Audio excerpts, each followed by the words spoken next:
So, before we get into this week's episode, we have a very special opening segment today. You might remember that a couple of months ago we discussed the Muppet script, a live reading of the script for the Muppet movie, which we watched and loved. Well, it turns out the Muppets made more than one movie. And just like the Muppets followed up the Muppet movie with the Great Muppet Caper, the team behind the Muppet script is following up the production with the scripted Muppet Caper. And the last time we discussed the Muppet script, we were lucky enough to be joined by the producer and director of the Muppet script, Matt Wilkie. And today, we are even more lucky because we are joined by not only producer and director Matt Wilkie. Hey, hi everybody. But we are also joined by two performers from the upcoming scripted Muppet Caper. Playing Rowlf is Giovanni. Hello. And playing the delightful New Zealand is Ruha Taslimi. Hi. Rowlf didn't get an adjective like New Zealand did. So, yeah, what favoritism. do we feel a certain way about Rowlf? It's okay if it's negative, but you do have to have a feeling. Oh, actually, it's complete opposite. And the delightful, or whatever I said about New Zealand, was completely ironic. We actually kind of despise New Zealand on this podcast. It's an ambush. I didn't know. Oh, okay. Well, no, I'm glad you asked. We are getting into it. And actually, last month in March, we did like a March Madness style bracket where we decided the best Muppet ever was Rowlf. So, Wow. Oh my gosh. Okay. So, I didn't know that yeah. there was a competition in which Rowlf and New Zealand were at the top and bottom. I But mean, I'm so relieved. I'm so sorry, Ruha. No, it's okay. Yeah. It's okay. I'm not that surprised. Apologies to Ruha in this. I did not warn them that they were portraying one of our least favorite Muppets. I apologize. Oh, okay. But I will say your performance of New Zealand in the Muppet script, I liked more than a normal, like, actual puppet New Zealand. So you have elevated the role of New Zealand. Oh my gosh. Thank you. So now I'm the second worst Muppet? Ruha, there are so many worse Muppets than New Zealand. Like, Absolutely. we don't like New Zealand that much, but we hate other Muppets. So Okay, great. Who do you hate? Who do you hate? I want to know who you hate. Ooh, we're not a big fan of Thog, who you might not recognize initially, but he's just a giant blue thing of a Muppet. Who never did anything wrong to anyone, Matt. What are you doing? He's a giant man baby who is just a little creepy. We don't love the two-headed monster from Sesame Street. We find quite annoying. But we're not here to discuss my least favorite Muppets. That's well documented on this podcast over our last, 4 years of doing this. We're here to talk about you guys. So we know who you're playing. I mean, one of you is revisiting a role. But Giovanni, you're diving into Rowlf. How are you tapping in to Rowlf? How are you preparing for this role? I bought a dog costume and I did wear it to the store. Which is just true. Partly it was just really comfortable. I got so excited about it. Honestly, Rowlf wasn't really on my radar before this. I've historically been an animal person. And so I was like, okay, what am I gonna wear? And I was looking at just I was like, what do I have that's brown? And I was like, what? I just want a whole ass dog costume. I want to do the whole thing. I want to go for it. And it feels really good. I'm excited so far. Was the wearing it to the store a planned thing, or were you on your way somewhere else and you were like, I'm already in this and I have to stop at the store? I was wearing it around my house when my neighbor asked me if I wanted to walk with her and her kid to daycare. I said yes, because I did think it would delight the child. And did they bring a leash? And they were like, do you want to go for a walk? Everyone would have thought we were so kinky. Yeah, I was going to say, got into really weird kink territory with... Yeah. Now, is this dog costume, is it like a leather mask and it's very rigid? It's just nipples. But like just 6 of them? 6 nipples. Yeah. Yeah, it's just dog nipples. It's really all you need to connect to being a dog is 6 nipples. It's the one part of being a dog we can't experience naturally. Well, Ruha, diving back into New Zealand, putting the collar back on. How are you feeling? How do you feel about the way you did it last time? Are you changing anything this time? I'm not sure yet. We'll see. I had a lot of fun with it last time. I feel like I got in the zone of how I felt about Lou and how I would perform Lou. And a really easy character for me to look like and channel. So that's fun. And Matt provided me some fish to throw at the audience, which was so fun. And I'm guessing I'll just be throwing a lot more at the audience. And I actually also had my own fish, so we were rich in fish. And I mean, I have multiple fish questions now. Matt, what kind of fish were you providing for Ruha to throw? It was And mackerels. Ruha, what kind of fish did you just have on hand? It was a little prop fish. I went into my old sketch bag and I was like, oh, I already have a fish. I don't know, some sort of a lake fish, maybe. I love the direction this question went, because what I thought I was asking was a rubber fish that you had because of a show, or like a foam fish or a blow up fish. And you were both like, I think maybe a bass or a tuna.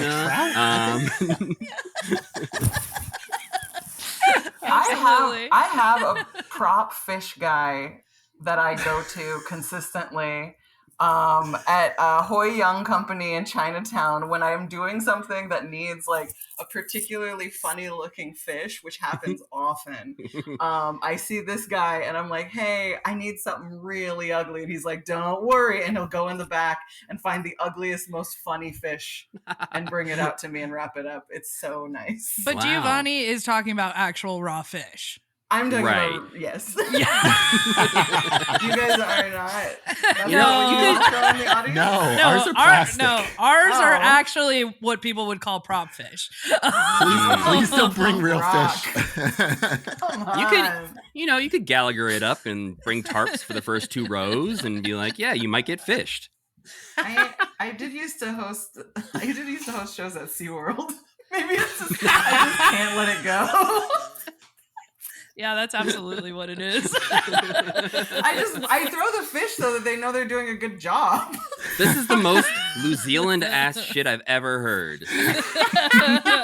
I guess Giovanni wants my fish. part. No, Rowlf just throws fish. I'm going rogue. Okay. Well, before you were cast in these roles, I guess what was your interest or love of Muppets? Do you hate Muppets and you just happen to get the part? Or have you been a lifelong fan? I think Muppets rock. I love it. It's so funny. I had never seen Great Muppet Caper before. I watched it for this. It slaps. It's so good. Yeah. I love Animal. I realize as I'm getting older, I've kind of always been Miss Piggy, even though I never would have believed it before recently. Rizzo in the Muppet Christmas Carol, I think is so awesome. There's just so much to love. I mean, truly a dream come true to do anything Muppet related, be a Muppet in some sense. I've always loved the Muppets, always been a fan. I think every actor they ever work with is one of my favorite actors of all time. So career goals wise, you're like, yeah, give me one line in any Muppet thing. That will be the best thing I've ever done in my life. Let me somehow be a Muppet. Incredible. And I think I'm also realizing more and more that I am a Muppet. Our friends are Muppets. Giovanni, right?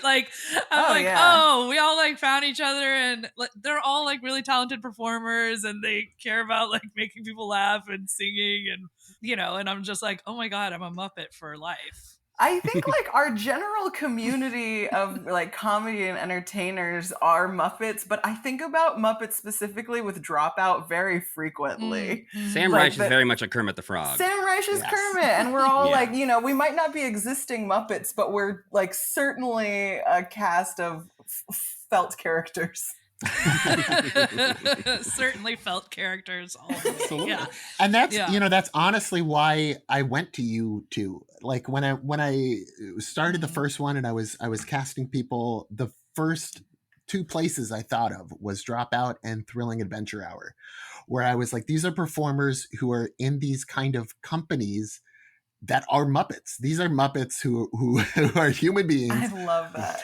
And they're building from the ground up, starting their own thing, doing a show by any means necessary, and just just assaulting you with comedy. And that's what I feel like Dropout is so great at, finding. And so it was easy for me to just start reaching out to people I knew already and then saying, hey, can we get Ruha? Can we get Giovanni? Because they'd be perfect. They're human Muppets. Oh, that's the best thing I've biggest ever compliment. I know, right?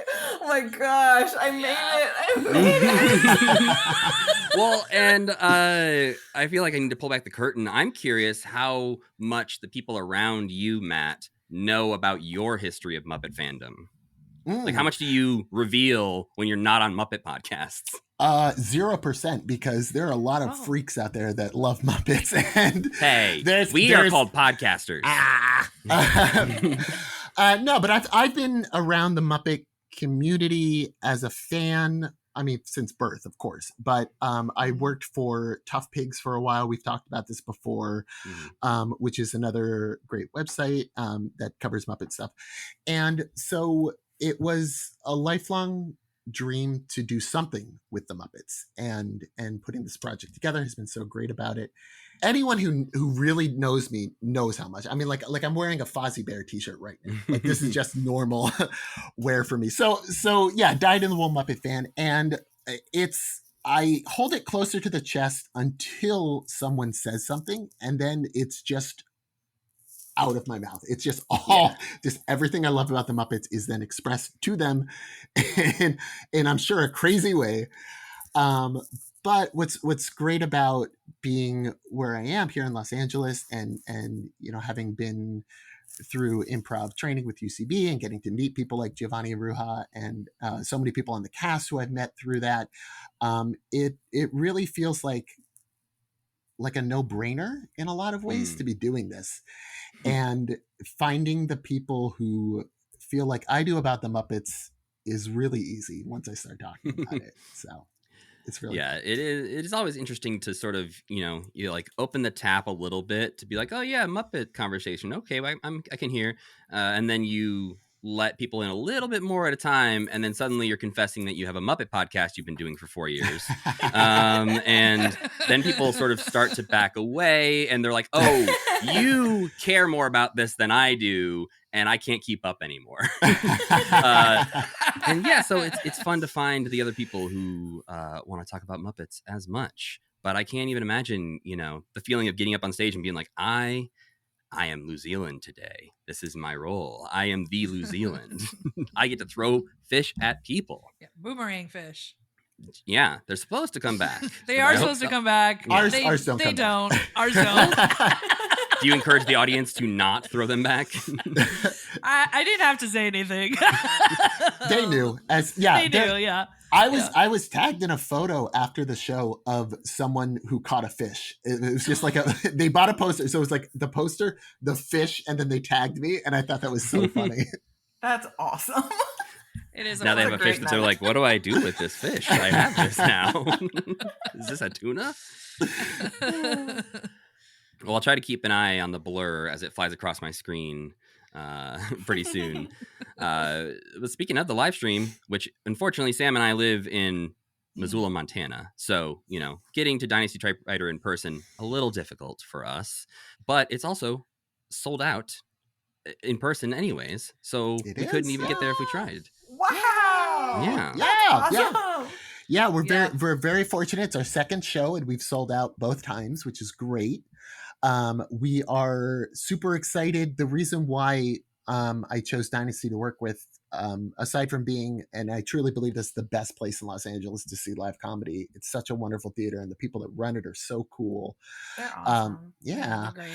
Yeah. So doing it there, I specifically picked it A because of the people, but B because they're so good with their live streams. Like they're just full on productions. It feels like you're right there in the audience watching it. And so I just want everyone who does watch the live stream to know that you're a huge part of this for us. We're kind of feeding off of that energy that we know we're being broadcast to the world. And we know that, and we want to make sure that everybody has a fun time and gets to feel like they're there in the room. That being said, being actually in the room, Giovanni, you'll learn is electric. It's amazing. Yeah. Well, how can people get tickets for the live stream? So they can get them at dynastytypewriter.com. Check out their website. They'll have their full schedule, and it's on the same page as the live tickets. You just click on, when you find the script at Muppet Caper, you just click on there. You can buy the live stream. It's $15, and you can watch it for up to 2 weeks, as many times as you want. And I've had people who come back to me. It's funny, when they're done after the 2 weeks, they kind of let it rest for a little bit. And then Dynasty has their own streamer that you can purchase previous shows from. So dynasty.tv. So right now you can go on there and you can watch the first Muppet script if you'd like. And it's so great because people who watched it live, I would get messages. They're like, oh, I'm so glad it's back. I'm so glad I can watch it again. This is like a comfort thing for me. And I just want people listening that if you're a live streamer, you're such a big part of this, and I'm thankful, so thankful that you're there watching, sending emojis through the chat. I watched the live stream myself like a day or two after we did the show because I was running around so much I missed more than half of it, and I watched it with the live chat replay, and the people in there, they made their own community in there as well. And that's like the beautiful thing about the Muppets is if you really love them and you find other people that love them, it's a community immediately. So people were like exchanging emails at the end of it so they could talk to each other again after the show. It was beautiful. So the live stream is huge, and I love that we can do this. Yeah, someone who watched the live stream last time, we have our own little Patreon Discord of people. We were all in there watching it as well, discussing it in our own commitment community. Oh, that's so cool. And yeah, it was very fun, very exciting to see. It was one of those things where we were all excited, and then I think it exceeded even our highest expectations as far as the performances. Yeah. Just the entire thing, it felt so warm and nice, and just you could feel that love of Muppets like emanating out of every person who was performing a role. And just the moment somebody stood up to be a new character, everyone in the room was like, oh, I can't wait to see how this is going to go. And I don't know, it just felt like the most supportive show I've seen, where everyone was rooting for everyone else to do a great job. That's Muppets. That's Dropout. That's this, LA really does have a wonderful comedy community, and there are such supportive, kind people that, like we do this for the fundraising. Like we don't make money off of this. I keep no profits at all. Every cent that I can make off of this, it goes back to the charities or the organizations that we're supporting.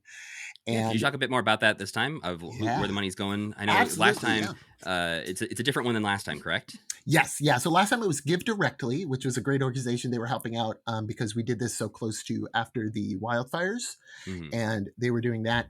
But my goal is every time we do a show is to support an organization that needs help at that time. And very unfortunately, we're living through a time right now where trans people are being targeted extremely unfairly and for no reason other than they're human beings that want to live their lives. And so to combat that hate, what we're doing is I'm working with an organization called the Trans Latina Coalition. It's a wonderful organization that started out in 2009. It was founded by a woman named Bambi Salcido, who I had lunch with and toured their facilities, and just had an amazing experience talking to her and getting to learn about what they do there and how they help people. And, it's the Trans Latina Coalition, but they're really they're involved in policy making and trying to help trans people in general, as well as the immigrant community. Bambi was someone who was in an immigration detention center herself and who saw abuses and things that were happening there that she really wanted to advocate against and to help out, and has done amazing work in LA, but throughout the whole country.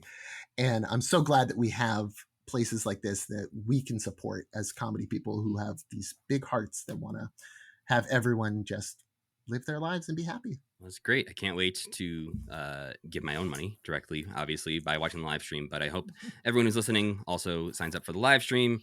You don't have to buy just one ticket if you're watching the live stream. You could buy like 100 tickets if you wanted to. Yeah. Get all your friends over, have a big watch party. But it's also, I do want to mention, this isn't the whole cast right now that we're talking to. We have, former commitment guest, Hal Lublin, who I assume will be reprising his role Yes, Hal and Mark will be back as Statler and Waldorf. And I was just talking to Hal earlier today, and he's so excited to be back. He loves doing these. He also does the Star Wars live reads as well. And it's funny to talk to him and to be like, these are so similar, of course, but so different in the energy that you bring to them and in the way that you approach it, because it's sci-fi versus comedy. And so getting to really like sink his teeth into this, he loves doing these shows. Yeah, he's another person that if the handful of times we've been able to talk about Muppets, it's definitely somebody else has to stop us, because he loves the Muppets so much that it's usually the clock on the wall being like, yeah, you guys should probably wrap this up. But yeah, who else is returning? Who else we got coming in maybe for the first time? Yeah, so who's playing who this time? We've got a great cast again. So we'll have Mark Evan Jackson returning as Kermit. Incredible. What a guy. Love him so much. We'll have Nina West returning as Miss Piggy. Which is phenomenal. I mean, can we just take a second to celebrate Nina West's Miss Piggy? Please, we must. It was I cannot wait to see it again. What a revelation. Perfect. It's so wonderful to be like, oh my gosh, we got to see magic happen. And then it's like, wait, there's more movies, and we can watch her do this again and again and again. So Nina will be back. We'll have kind of a change up. So Bobby Moynihan will be back. Of course, Doc Hopper is not in this movie, but there was a scheduling conflict. So he will actually be playing his favorite fictional character ever, Gonzo. So Bobby Moynihan as Gonzo will be there. And we also had, due to scheduling, we also recast Fozzie Bear. But I'm only going to cast Paul's. So this time, instead of Paul F. Tompkins, we're having Paul Scheer come in. And he's super excited too. Good Pauls.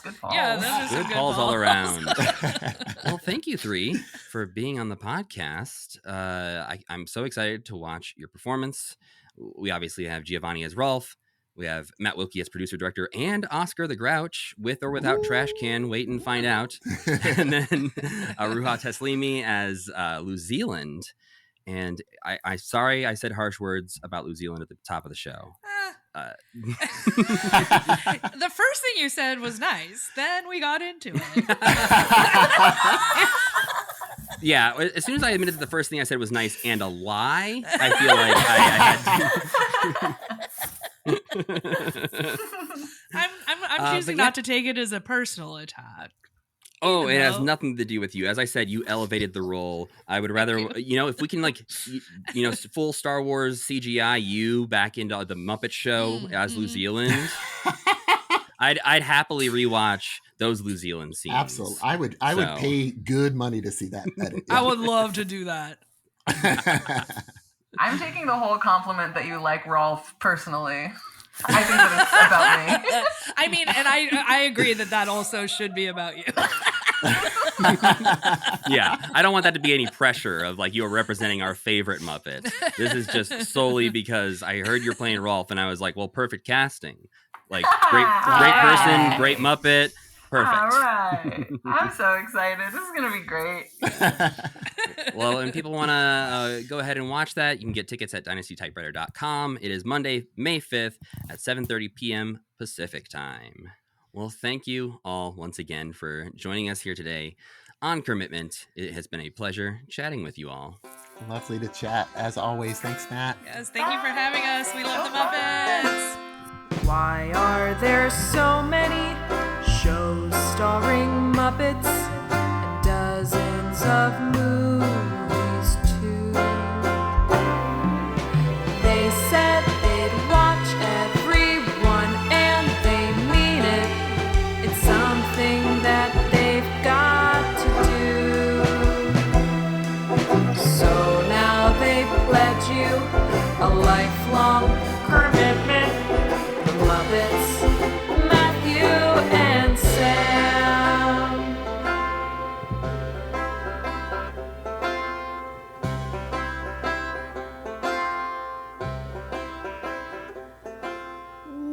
Welcome to Commitment, the podcast where two friends have vowed to watch all things Muppets. I'm Matthew Gatos. And I'm Sam Schultz. And this week, we are back in the nursery as we watch and discuss 3 more episodes of Muppet Babies Season 5. These are episodes 7, 8, and 9, titled Scooter by Any Other Name, He's a Wonderful Frog, and Elm Street Babies from October and November of 1988. And we also watched another 1988 VHS tape from the Play Along video line called Wow, You're a Cartoonist. Elm Street Babies, not what you would be hoping for out of an episode titled that at all. Yeah, I think we used to come at Muppet Babies pretty hard for their titles because everything was just, either Muppet or Baby, like was in the title. And they were just Sure, like, there's some naturally. wordplay for you. Yeah. And now they're going in a different direction, which is more of like parody titles, but Yeah. almost for like the wrong episodes. It's like they Ooh, yeah. swapped them around where it's like, here's a scary ghost story one, but that's not Elm Street Babies. But then Elm Street Babies is just, about dreams. Sure. Not scary at all. And It's a Wonderful Life. Maybe one of the easiest movies to write a parody episode about. Uh-huh. I think probably like 40% of all animated series that have ever existed have had Yep. It's a Wonderful Life episode. They've Even normal, like, live-action sitcoms love to do an It's a Wonderful Life parody where they do a whole episode about what would happen if this character wasn't here. You know who else did it? The Muppets in a movie. In a whole movie. Called It's Later, a Very but Merry still. Muppet Christmas. Yep. This episode, very little in common with the movie It's a Wonderful Life. There's in about 2 mind-boggling minutes way. that Yeah. are very much like It's a Wonderful Life. And then the rest of it is like, yeah, that seemed boring now that we started doing it, though. In a way that's like, why didn't you just do the easy thing, you idiots? Yeah, it does seem like, not to get too far ahead of ourselves, but this is a bit of an inconsistent batch for me. And it feels like they're working against themselves at times where there's a plot right there on the table. You laid it out. It seems pretty clear. And then Yeah. you're like, yeah, but that's too easy. So what if we overcomplicate it and have all the babies go in different directions? And I don't know why they do this to themselves. Yeah. I would also tell them, don't name your episode after Nightmare on Elm Street. That's a bad thing to name an episode after. Unless you're going to lean really hard into it and go Which with I a don't think- super scary Muppet Babies I episode. don't think you can do. I mean, anyway, know. we're already talking about it. We can't. We yet, are. though. Yeah, we got too far ahead. Maybe there's a momentum where we are now 65% of the way through Muppet Babies. Yeah. That's feeling pretty good. But I think more notably, Sam, the audience won't know this, but this is our first normal recording in about 3 you're right. weeks. In the meantime, we've gone to Disney World. We had, a Muppet Madness episode that came out, and so it's been a weird sort of few weeks in the world of commitment behind the scenes.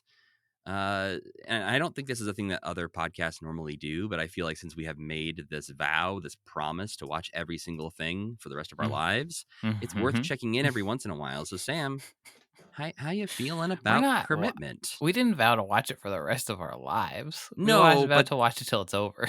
Yes. To be fair, though, it is seeming more and more like that will end up being the case. Yeah, so I think we talked about this before, but if we finish, when Mhm. we finish, Yes, of course. and then a new thing comes out, what if it comes out 20 years after, just hypothetically, 20 Okay. years after we finish the last episode of Commitment? Do Yeah. we spin up the feed again? Is that right? We have to mean, meet. I think absolutely. I agree. Yeah, we'll get back together, Sam. We'll be two, 75-year-old men coming together. to sit- Real Statler and Waldorf. age, yeah, you know? sitting over a cup of coffee, complaining about how many corporate conglomerates have purchased Disney and the Muppets at this Yeah. point. They're, they're wearing sponsorships like race car drivers on their They chest. get It's like- sewed onto them. yeah, Kermit has a little arm patch like baseball players do now. It says, he has to. That's how they afford more It Muppet says output. Pizza Hut on it or something. Poor guy. I mean, it's not a funny idea for a sketch. Yeah, that's Like, true. Having the Muppets show up in something and having to have corporate sponsors Yeah. sewn into their fleece Next be like, time they what's get happening? It's like, sold, this is how we yeah. got such a good budget for this movie. They need to get sold to somebody who's a little. It can be a little more nasty, though. No other media Mm. conglomerates exist anymore, so I don't know. I don't know who that would be. Yeah, like if you think of the other largest sort of companies that could buy them, I don't trust any of them No, Warner more than Brothers I can't trust do it. Disney. They No, already Warner put Brothers a would bullet delete in the Bugs Muppet Bunny's Show. head. Yeah. Anyway, I'm feeling fine. I think I think I find things to latch into that is like, okay, this next thing, this is gonna be great. Right now, for me, I'm just living for Jim Henson Hour to see what that's all Mm. about, so Yeah, that maybe I can yeah. get a little bit more clarity into where their heads were at when they made Muppet 3D Vision or whatever, Muppet Vision 3D. Um, there's just like a vibe shift I feel coming, I think. Yeah, when you pointed Where that out when we were at Hollywood Studios, I had never really, in the past thought about Muppet Vision and the Jim Henson Hour connection there. And once you said that, I was like, oh, now I am much more excited because about Bean Jim and Henson Waldo are Hour. like our characters in that, right? I believe so. Am I At mistaken? they're at Yeah. least used Okay. throughout it. But I think in some ways I've been almost dreading the Jim Henson Hour because I know it's this last big thing we're gonna get from Jim. Yeah. And that I have tried to not look too much into it, but I know it is attached to some storyteller, but also attached to this idea of things happening in a TV station, which we've seen Mm-hmm. tried time and time again, and we haven't loved all of those. And so I've just sort of been nervous about, like, what if the last thing is bad and we don't enjoy our time with it? Yeah. What if it's messy? It's gonna be But messy. I feel like it's gonna be messy. yeah, especially with, the second half of the episodes being so drastically different than the first halves. But you saying that about Muppet Vision and pointing out that, like, these things are happening around the same time, this is like a crystallization of all their ideas, that instantly made me more excited to watch the Jim Henson Hour to see how much of that is injected into that. Because we saw Muppet Vision is like the end of, like, really the end of an era. It's Mm. like the last chapter of this whole thing. So it must be important somehow. There must be secrets within it that we have yet to discover. But yeah, I think I fucking hate Muppet Babies. And I can't hearing the number 67% or whatever, I don't like that. 65. I don't like that at all. Yeah. I think that's not even close to as many episodes as we should be into this series. But I'll keep being brave. I think with this batch, we're back to seasons 1 and 2 or whatever. Like, Mm. just like me sitting there being like, shut the fuck up, you little freaks. I can't listen to you anymore. I think some of that comes from the fact that we have, I believe, 2 new writers in this batch. They watched the old episodes and Yep. said, you make a Muppet Babies episode by doing a bad job. Yeah, there is the Elm Street Babies is written by Tony Marino, who I think only writes that one episode, actually. Okay. Which is even stranger because I feel like most of these people at least write a couple different episodes. I think sometimes you write a Muppet Babies episode and then you're just never seen again. Or I go think there's a lot of insane. time in the 80s where you were just hired to write any animated show that existed and you just jump from show to show. Because I also think he wrote some episodes of Beetlejuice and a couple other things. This says he wrote the movie The Black Cauldron. Could that possibly be true? I mean, why would it lie to us? That's a movie. So what happened was he probably wrote Black Cauldron and then, people didn't love that one. And so he got work as a TV writer. So maybe that was not the career trajectory. Wow. I'm putting a lot on him at this moment. But, like, maybe that was not the direction he hoped to go. He wrote Mickey's Christmas Carol. Oh, well, good job. Yeah. What a weird career that man had. But then the other first-time writer we have is J.R. Young, who wrote Scooter by Any Other Name, and will go on to write, like, 12 more episodes throughout season 6, 7, and 8 of Muppet Babies. I thought that one was okay. So that tracks with me. Yeah, but there's something specific that happens in that one where I was like, let me look up who wrote this because this is a season 1 thing. Oh, and I gotta interesting. know if it's somebody who just went back and Right. got the show Bible from the first season and said, all right, I know how to write this show. I would love to have written 10 episodes of the Beetlejuice cartoon and also wrote for a TV show called Little Rosie, which is about Roseanne Barr as a child. Yeah. like Tony Marino did. He had quite a career. That'd be a different show if they made it today. Sure. But Yeah. how? Maybe when she was a when did child. Little Rosie come out? And how far behind? 1990. Okay. And Bobby's World was when? 1991. All right. No, 1990. Same time. So these must have been So- being developed. Like Yeah. somebody caught wind of Bobby's World.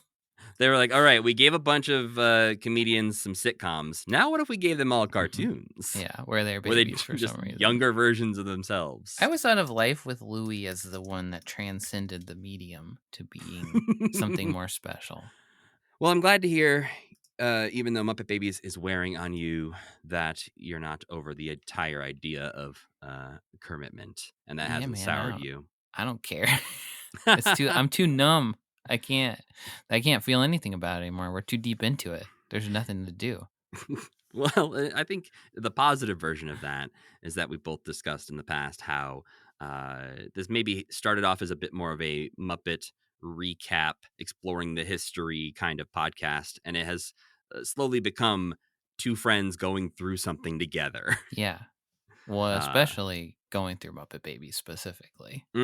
Yes, on a journey that no two people have really ever endeavored upon, probably. I would hope At least that- not at this rate and this consistently. Surely someone has made just a podcast about Muppet Babies before. I'm sure they did, but they probably watched one a week and didn't try to cram in 3 or 4 episodes a week. I'm sorry that you had to do that, but nobody else should ever do it. This should be the last one that ever exists about Muppet Babies. Well then, Sam, we've danced around it enough. We've mentioned multiple times how we feel about it already, so we should just get into it. What did we watch this week? First, we watched another Jim Henson play-along video, which was released in 1988, titled, Wow, You're a Cartoonist.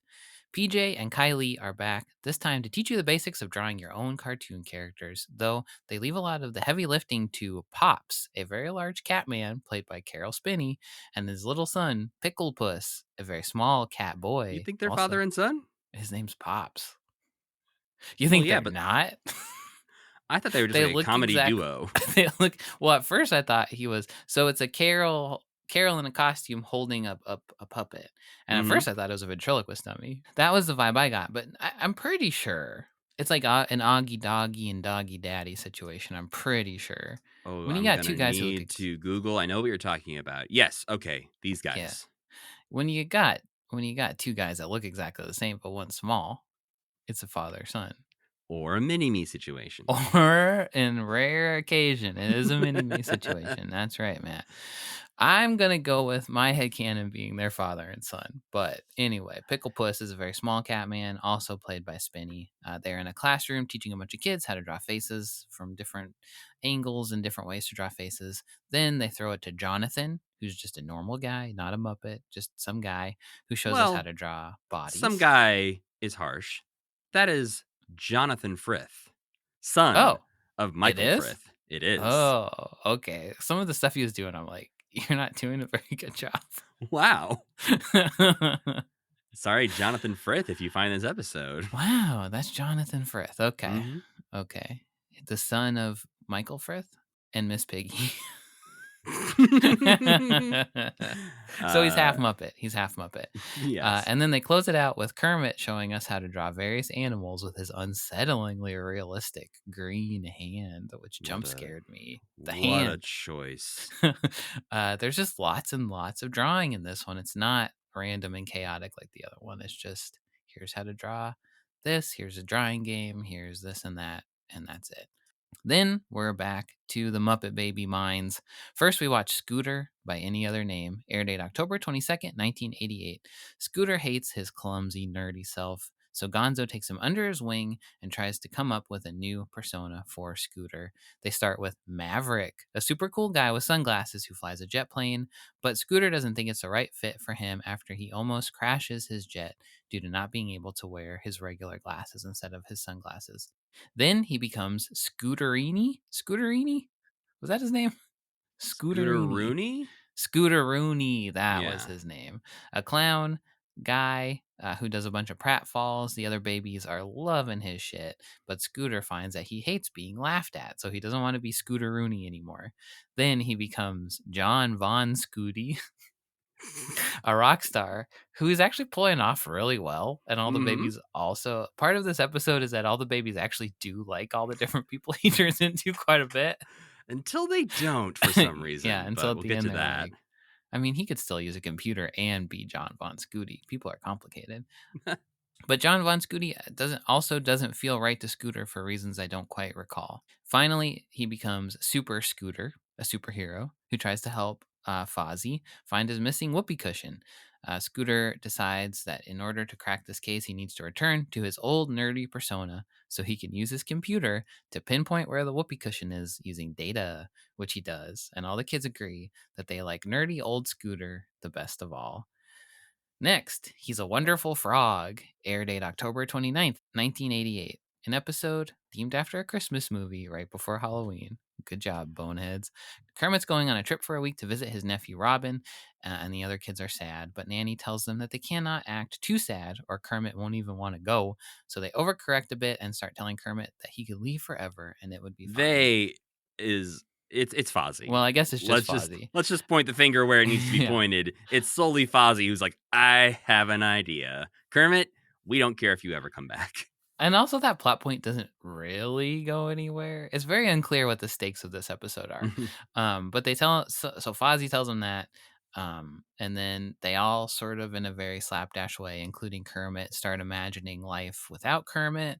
And then Rowlf hosts a very scattered rendition of This Is Your Life featuring Kermit that really is like so all over the place that when they come back to it, I'm like, oh, they're still doing that. I didn't realize.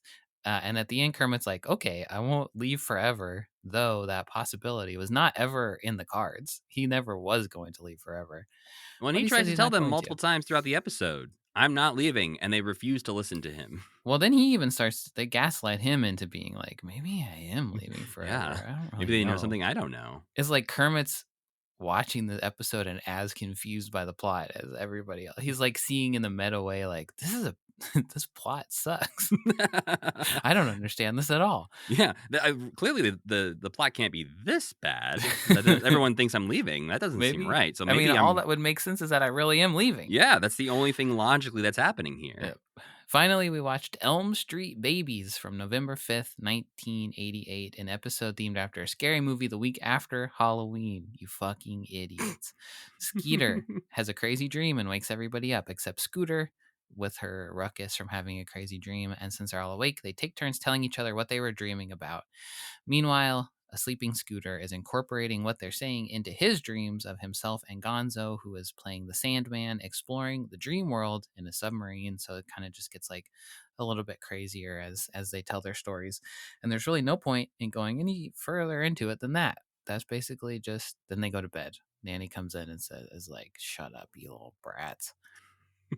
Elsewhere in 1988. I love that you put a wild line into Nanny's mouth, and we'll get to this, but her actual line is maybe even more wild than what you just said. It's more stupid, at least. Yeah. Elsewhere in 1988, George H.W. Bush defeats Michael Dukakis to become president.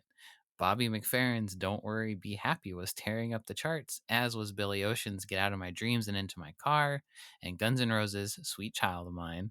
And the pilot episode of Roseanne airs on ABC. And also Mystic Pizza and They Live hit theaters. That classic double feature. Mystic Pizza and They Live. They Pizza. Well, elsewhere in the world of the Muppets during this time, we got just a couple things right now. October 24th and 25th, Jim wrote in his journal, Shoot Better World PSA, Live in One House. So the Better World Society was an organization developed in the late 1980s. This is the one that we talked about with Ted Turner before, where it's all about Jim wanting the world to be better and using television responsibly. We will see a PSA from this, I think, in our watchings from 1989 when we get there. But there's a pretty lengthy quote here that I do want to read from Jim, just because I don't know that we have footage of him reading this or saying this. But I think it's just an interesting thing to sort of digest, to get into the brain of Jim Henson in the late 80s. He said, television has enormous power to change attitudes and to change them on a global level. It has the power to make people aware of a problem and reconsider the way they think about it. We're seeing this right now around the issue of the environment. Through television, people are learning what's happening to their environment and realizing that it's very much in our own best interest to protect the environment. When enough attitudes change, politicians and corporations, slowly but inevitably, must respond. That leads to changes in legislation, in corporate behavior, and the way each of us lives. That's social change. That's the wonderful thing about creating television for children. By making them aware, giving them a positive image of what the world can be, and showing them that they can make a difference, you can affect the same kind of social change, and not just for today, it's for the future. I love his optimism. I don't know that he would love to see the current state of the world. Well, But- he'll only be sad once the kids who watched Fraggle Rock are in charge and still fucking up, which we're getting Yeah. to. It's still the really old people. I don't think he anticipated that 90-year-old people would still be running the country at this point. Yeah, but I feel like, in particular, something about Ted Cruz would rub him the wrong way. Because Ted Cruz feels like one of those people who grew up watching the Muppets You're right. and You're like absolutely didn't get the right. lessons from it. Yep, and he would do like a Kermit the Frog impression. Yep. Instead of the if he didn't do the Simpsons ones, he'd be doing Kermit, and then Jim would be like, I don't know what Jim would do. Would he respond? Would he not? Yeah, the thing is, like, we haven't seen a lot of Jim dipping his toe into like public politics, so I don't know that he would have made a statement. But again, we're definitely in the world of speculation at the moment. But based on everything Jim has said about the way he wants politicians and leaders to behave, I can't imagine he would love politicians yelling at Elmo for getting vaccinated. I would hope not. But you know what? You never know. Yeah, there are stranger things that have happened Yeah. as far as, you know. I think love it. Frank would have kept him honest. I think Frank would have said, "Don't be a fucking asshole, Jim." That was exactly what he would say. Then October 26, 1988, Jim writes in his journal, VTR Sesame Street 20th Anniversary Show. Oh. So that's all the Not information. Sesame Street special. No, this is Sesame Street 20 and still counting. This will be coming out in early 1989, which we will just be dipping our toe into about a month from now. And the last thing happening during this time, from November 1st through November 18th, according to Jim's Red Book, VTR Dog City, Toronto. Oh, Mama, we're getting so close to Dog City. Well, we're getting close to the Dog City special for the Jim Right. Henson Hour. Right. Not the cartoon, which will come several years later, I think, right? Correct. That's in 1992 when we get the cartoon. But yeah, I'm going to read from Jim's Red Book here because I think their editorializing on this is helpful to frame what's happening here. It says, when Jim got the green light to develop his self-hosted anthology series, he was energized by the opportunity to develop any story that had been floating around in his imagination. By his own admission, he delighted in the popular paintings of dogs playing poker, and he imagined a canine-populated world. What a beautiful world inside his head. So this became Dog City. The official description of the show is, this story takes place mostly at night. It will be shot in a dark, gritty style, which calls for a lot of rim lighting, shadows, and fog. The gunfights and car chases will give it the feeling of a 1930s cop movie, but the music and comedy will add an element of hipness to the story. The narrative will follow the Zucker's airplane style, with as many jokes, verbal and visual, as we can squeeze into every moment.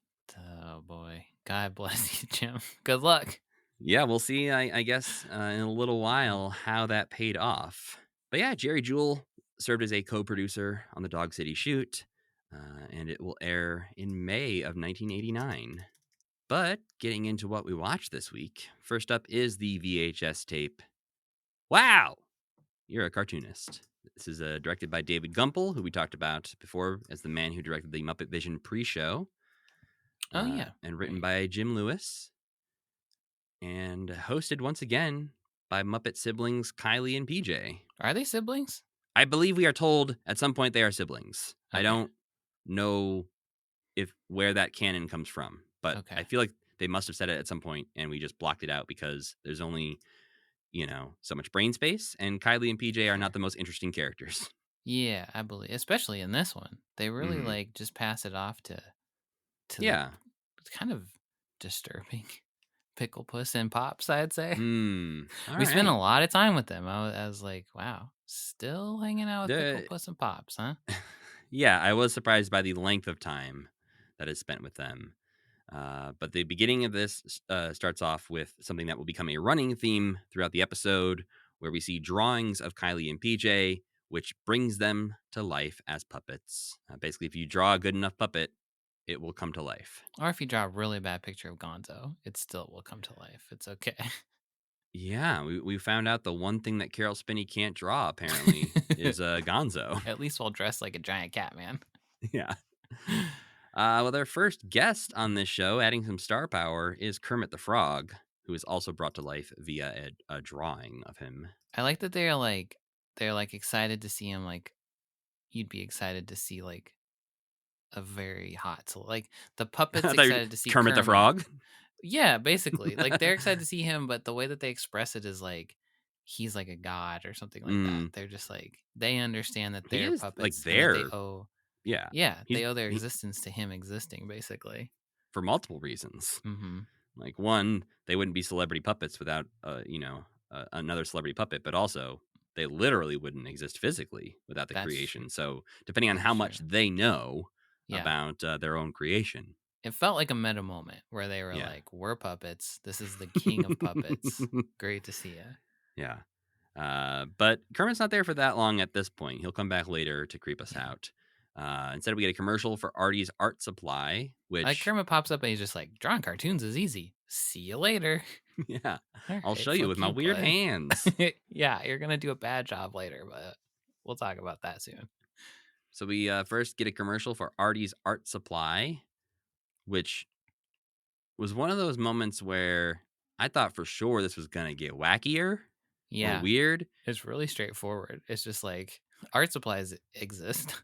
Yeah, you need Kinda, or paper, you need something. pencils, and they Yeah. fall on his head in like a Muppet Newsman kind of way. Mm-hmm. But I expected him to sort of like either go off the rails and start naming some really weird He doesn't supplies. really react to the fact that they're falling on his head. They just are. No, it was a weird mix of like a little bit of Muppety humor there, but then also not going as far as I feel like they would normally go. Yeah. Artie didn't quite work for me. Artie should have either been No. like he pops up a couple more times to introduce games, and like he either should have been there instead of Pickle Puss and Pop or something. Like it was just that should have been PJ and Kylie introducing the games. Like it was one too Right. many different framing devices. Yeah, especially you don't need Kylie and PJ when they're not really doing much, because you could just have Artie be the host of this whole thing, Right. Or Pickle from Puss his and art Pop. shop. Yeah, right. I was actually when we were watching this, it's apparently Kevin Clash who plays Artie, but when he first pops up, he sounds a little Richard Hunt. Oh yeah, I thought for sure it was Richard. And then I was like, oh, I don't think Richard did these, but I know David Rudman, who now takes over a lot of Richard characters, is in this, but he didn't do that either. So I was like, maybe this is like an early David sounding like Richard, but apparently it's Kevin Clash. So David Rudman performs Mookie, the fish, and the cow in this. Who's So, Mookie? Mookie was the puppet who kept being brought to life by Pops. Yes, right. Pop kept drawing different sort of Mookies. whatnot, and Mookie would come to life. Got it. But then it is time for Pickle Puss and Pop. Not even Pops. It is just Pop. It is just Pop. You're right. I was saying it Pops wrong. is the other guy. Yep. This is Pop, who I guess is maybe Pickle Puss's dad. It just had never crossed my mind the entire time. That's I was shocking watching to him. me. They're a little guy and a big guy who look exactly the same, and his name is Pop. Yeah, I guess they don't act too familial. No, outside Pop of pretty the much name. ignores Pickle Puss for the rest of the runtime of this. Is right. You're thinking it could be like a big dog, little dog, Looney Tunes kind of situation. Yeah, that's Okay. more what I think I assumed was happening. But I guess, like you said, his name being Pop does make All it the seem evidence is there. worth noting that Pickle Puss and Pop were created by Carol Spinney back in 1967. Yes, for they're the pre-existing Carol characters. from the Boston version of Bozo's Big Top. That was thrilling to me. All the Carol Spinney heads out there would be like, "There's a little Easter egg. Ah, Pickle Puss is back."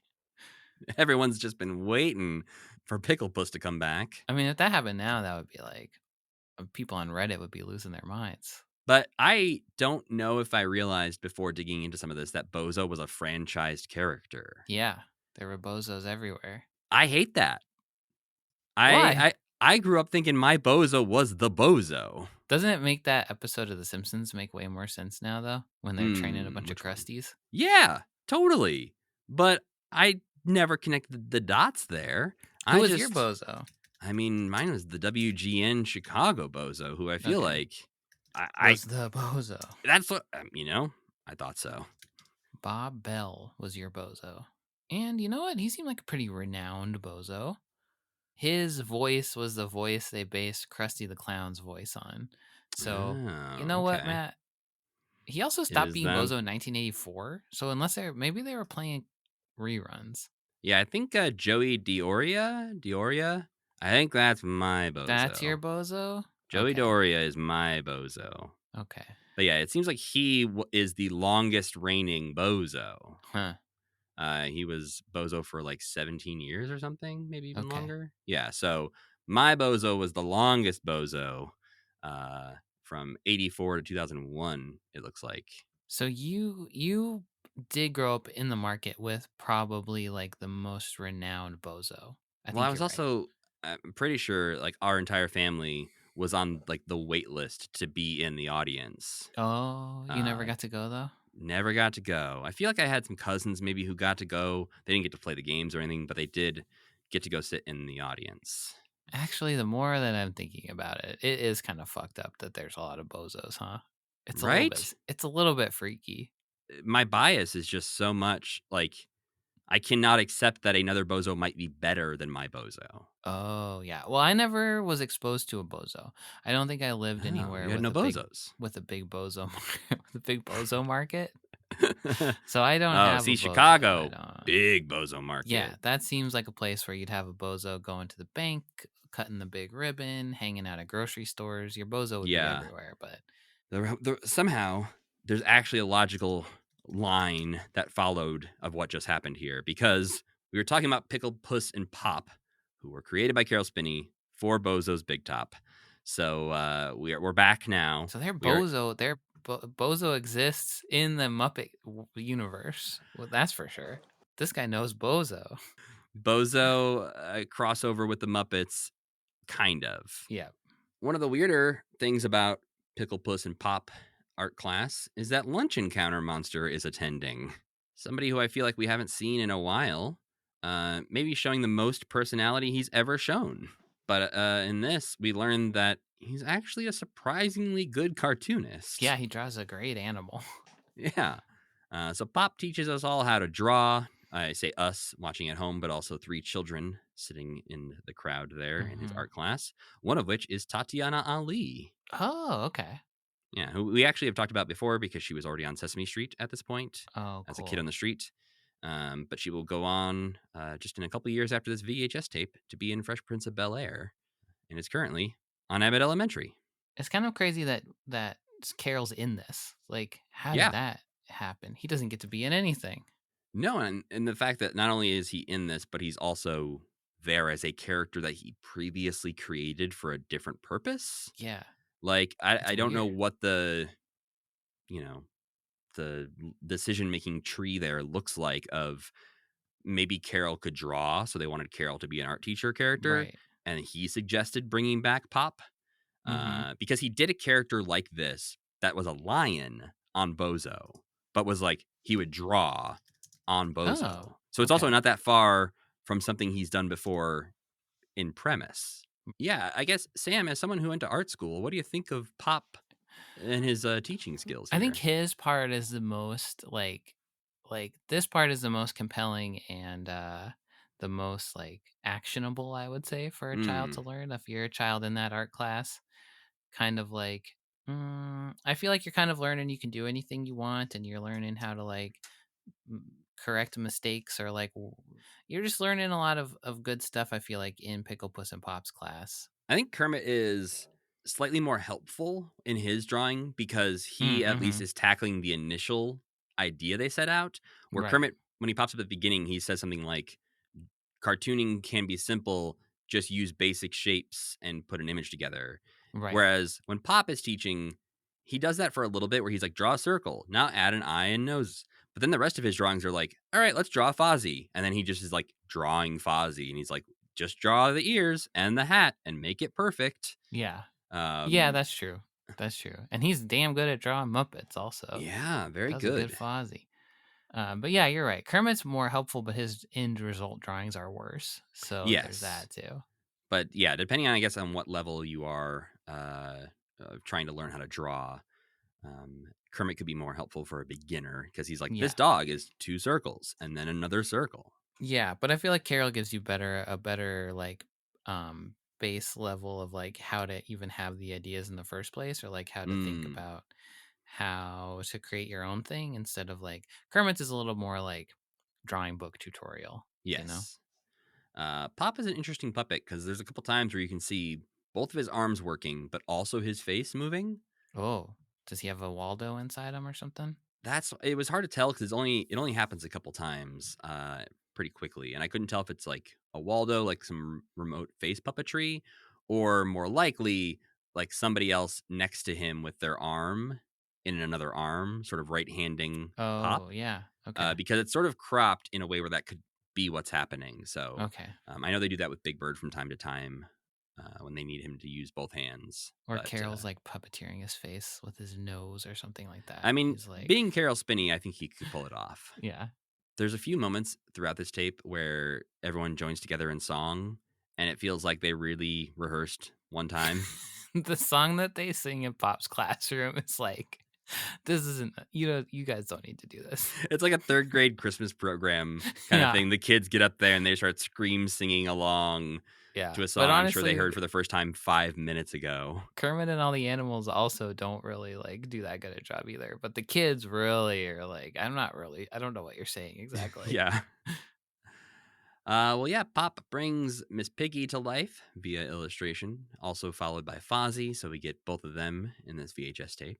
This one shoves a lot of ideas into it in a way that feels unhelpful to me. Like the first one was like, I could see that's like almost like a TikTok like rhythm of like, you're learning this, now you're learning this, now you're learning this. This one is like alternates between like being a little boring, because like the Pickle Puss and Pop thing, it's almost like you don't know, it goes on long enough where you're like, is this it? Mm-hmm. But then it doesn't go on long enough so that you're still like, what? I can't quite get my hooks into whatever they're trying to do here. Yeah, I put in my notes near the end of the tape that this feels like it should have been the first of like 3 art lesson tapes. Like they had enough ideas in here that I feel like they could have done a series of just teaching people how to draw tapes. And it has like 4 hosts. It can't have you can't have 4 hosts in a 30-minute long thing. Yeah, speaking of that, we're on to Artie next, who is back for the Face Challenge game, where this is a challenge that you're supposed to play with your friends, where you each go back and forth adding a detail to a face. This goes off track extremely quickly with the 2 little girls drawing like 5 noses and then like a triangle-shaped head, and it doesn't look at all like a face. No. But then Lunch Encounter comes in and just draws like a whole head with his first move, and then a kid just adds a triangle to the top of the head on top of it. The kid's playing correctly. To be fair, I think Lunch Encounter Monster is the one who messed this up. He went too far. If the rule is you can't lift a pin and you can only draw a shape with not lifting the pin, sure, I guess he did it, but he does draw the whole face basically. Yeah, it's against the spirit of the game to sit and just be like, look how good I am at drawing this face in one fell swoop. Yeah. And the kid's like, I guess I'll just add a little hat. You've left me nothing. Lunch Encounter Monster. And that is the moment when we switch back, I'm surprisingly, to Pickle Puss and Pop, because they're here to teach us about drawing characters in profile and what that means. And then they quickly move on and say, that's not that important. Let's talk about special effects instead. It's 2 lessons in one. I mean, it's pretty easy to wrap your head around once you can draw them forward. It's just like, now it's sideways. Yeah. Well, you also realize that he has been drawing every character just staring down the lens of the camera, essentially. So I But some guess characters, there's no point really in drawing like Fozzie in profile. no, but if you're going to be a cartoonist, maybe learning about that 3/4 angle is That going would to be more more important. useful. A 3/4 view would have been useful. Yeah, That's you don't right. really ever see side profile or Yeah. straight on views of most cartoon characters. Just move all their facial features to the left a little bit, and there you've done it. So they are here to teach us about special effects, like drawing hearts around characters to show when someone's in love. And in the middle of this, Pickle Puss makes a mistake and draws a line.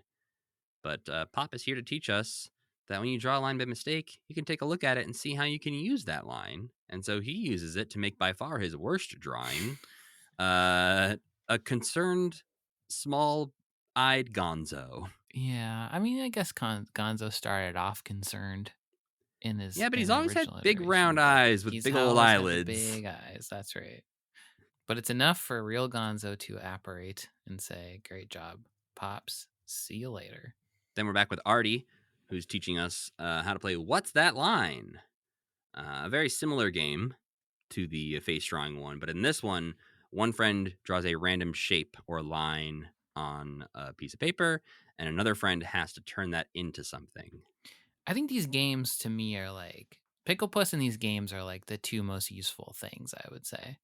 Like that they are the most, maybe this will teach you how to draw or like get your brain thinking about it in the right way things. I mean, I've played this game with friends at bars. Yeah.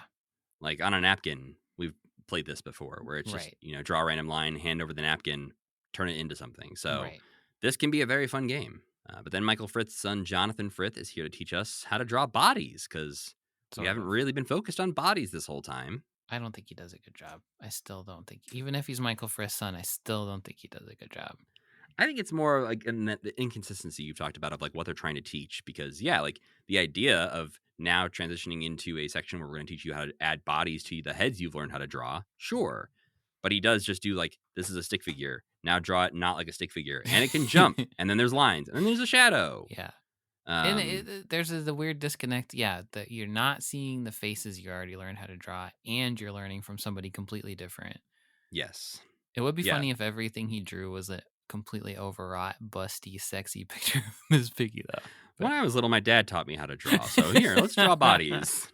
Put big old hips on her now. It's important that you get the gravity of her breast correct when she's jumping in the air. And there's 4 hours of cut Jonathan material in this tape. Yeah, this is like take 85 where he's just too tired to do anything. But Jonathan these days seems to be a musician. And according to his own website, says, originally intending to become a political cartoonist, Jonathan ultimately earned a BFA in film and video. He is the author of over 30 short stories, some award-winning, several volumes of poetry, and the Wazoo Bowl, a novel for children. He is also the illustrator of Sporty Little Field Guide to Bermuda. Okay. Well, because Michael Frith and his wife, I think, both grew up in Bermuda or lived in Bermuda for a long time, maybe still live in Bermuda. And so I believe Jonathan Frith would have been born and raised and maybe still lives in Bermuda. Okay. But yeah, Jonathan Frith also, if you look up on Muppet Wiki, was just around Muppets a lot in his life. And it says at the age of 10, he puppeteered a pod person in the background of the Dark Crystal. He also assisted on the Miss Piggy calendar photo shoots. Interesting. He also appeared on the first episode of Fraggle Rock. He's one of the group of kids in the background of an Uncle Traveling Matt segment. So just a very weird life, I have to imagine, for Jonathan Frith. Well, then Kermit is here to sing a song about drawing cartoon animals. And no offense to anyone on the team, but sounds like you wrote this in 2 minutes. And for a 2-minute song, kudos, because they repeat it enough times that it's definitely been stuck in my head all morning. We're going to doodle whatever's in our noodle. To be a cartoonist is fun. Or being a cartoonist is fun. It kind of seems like everybody's singing a slightly different version of the song. That's the thing. But it's like, also it's like, we're gonna doodle whatever in our noodle. To be a cartoonist is fun. Like they just like go too high at the end for no good reason. But the we're gonna doodle whatever in our noodle. Yeah, that's good. That's good. That's great. Then to be a cartoonist is fun. It's not. Sounds like the part that you were like, we just gotta finish this song, That's guys. pretty bad. And Jim thought about it for weeks. This is the best I can do, guys. They really were like tied to this. He needs to sing a song. We've got the doodle noodle thing, which everyone agrees is fantastic. Yeah. But what's next? The noodle doodle is, we can't, that's non-negotiable. We're saying that. Yeah. We're going to call this VHS tape Doodles from Your Noodle. But yeah, this is a surprisingly long segment. It's so long. Kermit decides, hey, we're going to draw some animals, and is then very confused about what animals are animals. What criteria is he working off of? Because a fish comes up and he's like, I don't think a fish is an animal. Even the fish doesn't know if a fish is an animal. That's fine. Fish aren't smart, but they are animals. A bird also he questions. He's like, is a bird an animal? Yeah. But in the midst of this, we cannot forget to mention Kermit's terrible drawing hand. Yeah, so yeah, it's the fish wants him to draw him, and it zooms in to Kermit. It shows a shot of Kermit drawing something, and it is a human hand in a Kermit skin glove, and the hand is like slender in a way where they're like, I don't know if it's Jim or not, but I'm gonna say no, because the hand is so like they really went out of their way to find the human hand that most closely matched what Kermit the Frog's hand might look like. But to see that those 5 felt fingers turned into something with like visible knuckles and musculature is not a good thought. And you could like see it zooming out to like Kermit, like a human being Kermit with like a green felt suit on, just like creeping towards you or something. There's just, the hands are too slender. That's my problem, I think, mostly. They're just but he's got the most, his hands are, his hands in real life are just the width of a piece of felt, essentially. Like his hands are very slim. The volume is a problem too. The volume, and I think there's something about a couple times they sort of pull out and you start to see the beginning of the upper arm as well. So this person clearly is wearing a full sleeve of green, and it's just so human. Like you could have done something to make it a little less human, I think. But it is, I feel like we saw this a couple times with Uncle Traveling Matt on Fraggle Rock, where Uncle Traveling Matt would need to grab something.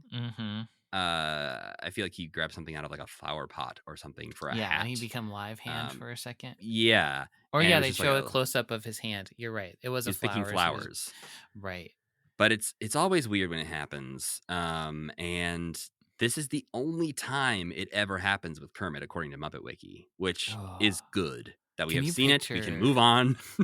Like a live hand version of the Kermit puppet with like, just like hands. Like, his arms just go below the frame, and then you see like, hello. Pop up, like, go over there. Hand me that.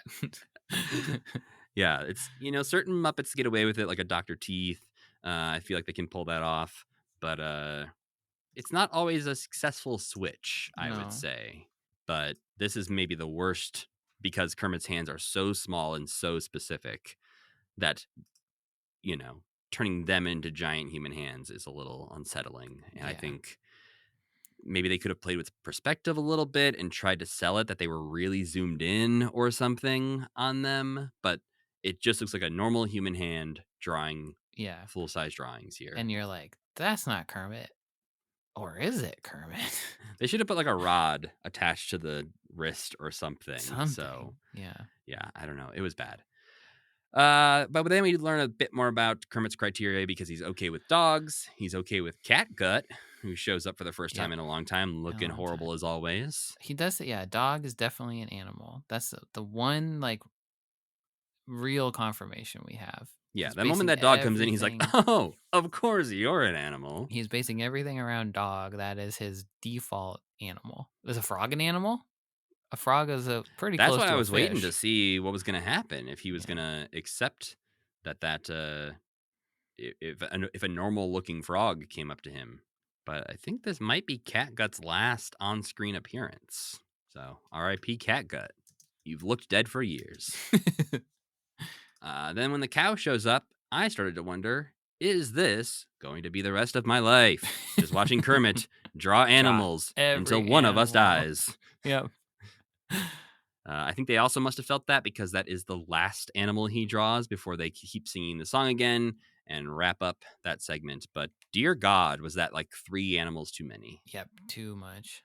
Well, we get a little bit of the "we're almost out of time again" moment from Kylie and PJ. This one's a little less fun than their previous. We Mhm. gotta wrap it up.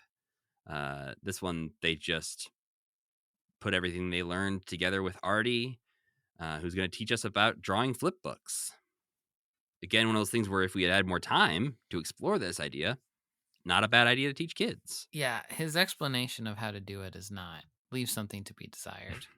He just kind of says, draw something, then draw it a little different, and then Yeah. keep doing that until you run out of paper. He doesn't explain that you're like trying to make it move, just saying draw it a little different. I don't Right. think It's like a anyone's gonna reveal really at the get that. end where he's like, and look, surprise. Right. And then that's pretty much the end. They encourage us to get out there and cartoon on our own. An animal pops up at the very end to yell, rewind, rewind. I like that. Yeah. Yeah. That's all. This is all spinning off of him at the end of the Muppet movie, right? Like, is Go Bye Bye an extension of him at the end of the Muppet movie saying go home? Yeah, probably. I feel like that, and Go Bye Bye has worked its way into other non-Muppet Babies things, even, I feel like. So, right. He's just a um, traditional, this is over guy. yeah. Missed opportunity not to put him in Muppet Vision 3D telling you to go away. I thought this was fine. I liked the first one a lot better, I think. I liked the energy of the first one where it felt like even though it was chaotic, they had a better handle on what they were doing. This one felt a little bit more like it was out of their control. Like it got away from them somewhere along the way. And it didn't have like if we had been making this for like SciShow Kids, I would have been like, no, this is not going to teach anybody anything. We got to try it. We got to try this again. Yeah, I think it's obviously more specific than Neat Stuff to Know and to Do. Mm-hmm. But I think, Neat Stuff to Know and to Do, I feel like is a better one to just put on in the background for kids. Yeah. To right. enjoy. Where this is like, if you're not sitting there trying to draw along, I'm not sure what you're getting out of this. Yeah, right. Which I thought about doing at first. I was like, what if I try to draw along with them? And then watching how they were teaching, I was like, that's not going to be fun for me. No, I don't know. You're not going to like that. You don't have to do that, Matt. I was hoping they'd do more of the like, here's how to draw Kermit the Frog. Start off with a diamond, then add 2 circles. Now draw this line. And I wanted to see how my Kermit would turn out. Right. They're trying to teach you the fundamentals, though. Well, then getting into the world of Muppet Babies, we are in October 1988, specifically October 22nd, 1988, for episode 7 of season 5, Scooter by Any Other Name, written by J.R. Young. This episode opens up with the kids playing some surprisingly proficient volleyball inside with a whoopee cushion as their ball. Yeah.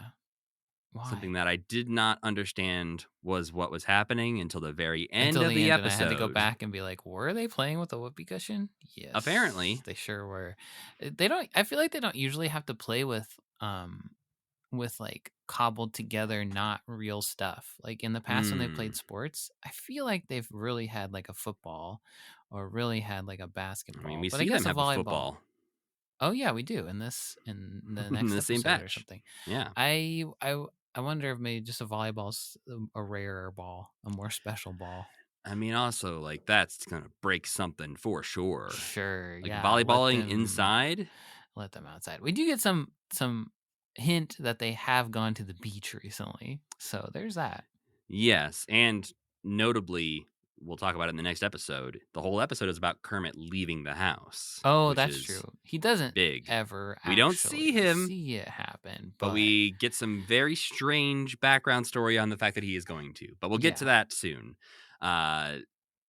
This is the moment where I felt like, oh, okay, this must be a new writer. They went back and watched the old episodes because when the one team loses at volleyball, Piggy lets out a sarcastic yippee skippy. And I don't think she's said yippee skippy in a couple of seasons. Yeah, I think that you might be right about that. For a while, they were trying to make that her catchphrase. Right. And it didn't really stick. But hearing it again, I was like, whoa, someone must have went back and watched the first season. I feel like Piggy's thing now is that she's the only actually funny one. Yeah, but for a while she was the smart, competent one, which was Yeah. nice. Now she's we lost that. she's much more Miss Piggy-esque though. She's got the sharp the sharp comments about people that I'm appreciating. Yeah, I'm kind of like, not that I loved all of the tropes of the early seasons, but it does feel like they're all becoming sort of a gray mush of characters sometimes, where none of them have a distinct enough personality to do anything interesting. Fozzie doesn't even have any tomatoes anymore. He's not getting hit with anything. He barely ever says any nonsense. He does have. I honestly, I feel like right now, Rowlf and Gonzo are the two most interesting Muppet Babies. Gonzo has definitely retained he's shed a bit of the perviness and definitely retained his like, I'm a little freak. But and Rowlf, yeah, I agree. I think Rowlf had a strong showing in this. Yeah. In this batch Rowlf of has like episodes. wants and needs as a character outside of the nursery that the other babies do not exhibit. Yeah, and he also has a strong identity as a dog, as he does as an adult puppet too. Like that's important to him to be a dog. Yeah. And Miss Piggy, I think Miss Piggy's pretty close though. I think Scooter and Skeeter are just set decoration at this point. Like, well, and I'm okay with them using Scooter like they do in this episode as like a character missing out on what makes him unique or interesting or cool. Yeah, sure. Skeeter, I agree that they do, especially in this episode, like just use her however they need her that week. Yeah. And then in the one with Kermit, when she and Piggy are singing the duet about fighting over Kermit, is like, this isn't Skeeter doesn't give a shit about Kermit. No, at least not in this kind of way. Like we've seen a couple times where she's played maybe his wife in a fantasy sequence, but never to the level where they were fighting over him. But I think Baby Fozzie is I kind of like that he's not quite as like getting hit by tomatoes all the time saying nonsense. Yeah. Because like there's a line in one of them where Fozzie's like, I have an idea. And then one of the other babies is like, Fozzie, we need an idea that'll actually work. Yeah. And then he's like, okay, never mind. And that I like, he's now knows that he's dumb. Like he's, I don't know. But is that current day Fozzie? Like, is that what Fozzie is? Like, if Fozzie came to Kermit in modern day Muppets with an idea, and Kermit said to him, Fozzie, we need an idea that's going to work, Fozzie's going to try to convince Kermit that his idea is good. I don't think he's going to be like, yeah, you're right, Kermit, I'm dumb, bye. Fozzie isn't dumb. Like, that is the thing about him is he's that he's incompetent smart. At times. He's smart enough to know that he's bad at what he does, so he's not dumb. He's smart. He's too smart. He's got the curse of self-awareness. So you're right. Like, it doesn't match with who he grows up into, but it is like better than the like rando stuff. Yes, the random and then tomatoes just coming out of the walls to hit him in the face thing. I don't miss that either. Yeah. But if we're going to speak about incompetence, let's talk about the star of the show, Scooter, who gets stuck in the volleyball net as all the other characters go off to lunch, and Nanny watches Scooter writhe around inside the volleyball net, does nothing to help him, and back walks to the kitchen, away. And then in the kitchen is like, where the fuck's Scooter? After too long. Yeah. Because what she doesn't notice for a while is that Gonzo and Scooter both have not joined the other babies for lunch, because Gonzo goes to check on Scooter. And this is when Scooter lets out the theme of the episode saying, sometimes I wish I wasn't me. And Gonzo offers to help him out. I think Gonzo is a better nanny than Nanny is. I feel like often literally Gonzo... any of the other babies are better at taking care of the other babies. Yeah, like between Gonzo and Kermit, I feel like there's enough like sympathy and like looking out for each other, and like I don't know, they're like the two leaders of this in a way that Nanny just is like, okay, you kids be careful, and then it's up to them to like make their own rules for what that means. Well, Nanny is feeding the other babies alphabet soup, fully unaware that two kids are missing. Piggy says she sees a word in her soup, and Skeeter calls her out saying, you can't read. And Piggy's response is great, because she says, I can read soup. And you know what? They can read soup. They know how to sound out the letters of the soup. Right. They're not actually forming real words, but they're like, mine says blah, blah, blah, blah. Yeah. And it's like, presumably there's jumbled up letters in their soup. Yeah. This was the line, though, that was like, maybe I'm gonna like this writer I can read because soup. Yeah. yeah, I can read soup as a really, to me, that's one of those lines that just tickles me in a way where I'm like, this is so not a usual Muppet Babies line, but I Yeah. hope more things like this creep into his writing. Yeah, I didn't have a problem. I think this episode overall was fine. It was Yeah. focused enough and it was funny enough. For the most part, yeah, I think I enjoy the majority of this episode, and there's like one moment where I sort of turn on it. But before we get to that, Gonzo comes into the kitchen saying, "Hey, everyone, Scooter had to go away for a while. He went out west." And everyone's like, "Oh, no." Like, even Nanny at first is a little bit like, huh, where's this going? What did you? I knew this day was gonna come, Gonzo. Yeah. Where's the Did body? you leave him in the volleyball net? I trusted you to help him. But no, Gonzo introduces his new friend, Maverick. Maverick's fucking cool. And I love the detail that Nanny immediately accepts right away Yeah. that this is Maverick. Hey, And is like, Maverick, oh, what's hi, up?" Maverick. Let's get you some lunch. Maverick's pupils, though, a little wild. They're very like, he's got big sunglasses on, but there's still some pupils in there, I think. Like, they're very wide set, though, because his Oh, I glasses read are that different. as like shine from the glasses. I couldn't tell. They didn't commit to it enough. He does But look weird though. yeah. But that is a running gag that most of these costumes and characters are not wearing Scooter's glasses, and so he cannot see. In this one, he's imagining that he's a test pilot. This is a Top Gun Maverick reference. Yeah, much like Maverick from Top Gun. It's a Mm. cool character. He's cool, looks cool, not imaginative. They just ripped off completely Maverick from Top Gun. Same Yeah. name. And most of these are very Gonzo-led fantasies, Right. because he is trying to help Scooter be more interesting. But Scooter can't see the controls of the jet without his glasses, so he has to take out his normal glasses, puts them on, and is like, hey, this is just like my computer pilot game. Mm-hmm. Lands the plane, but then decides, I don't think this Maverick guy is really me. Well, then the kids are all gathered on the couch, sans Gonzo and Scooter, watching a Gallagher special. The kids like Gallagher? They must, because he squishes the watermelons. Sam, this is my childhood. Yeah. This was you? You were one yeah, of the I think I've Babies? talked about it in the past when, the Matthew Gatos lore, when my mom worked at the video store and it closed down and we got all the VHS tapes. Oh, yeah, right. I got like 8 Gallagher VHS tapes in that Wow. collection. And so I used to just rewatch over and over Gallagher specials. I've never seen Gallagher's comedy before. At this point, that's really okay. Right. Like, I don't think you need to go back and revisit any Gallagher. Uh-huh. I think the most interesting thing at this point is sort of, the Gallagher 2 of it all. Yeah, I was going to say, I'm not a Gallagher fan. I'm a Gallagher 2 guy.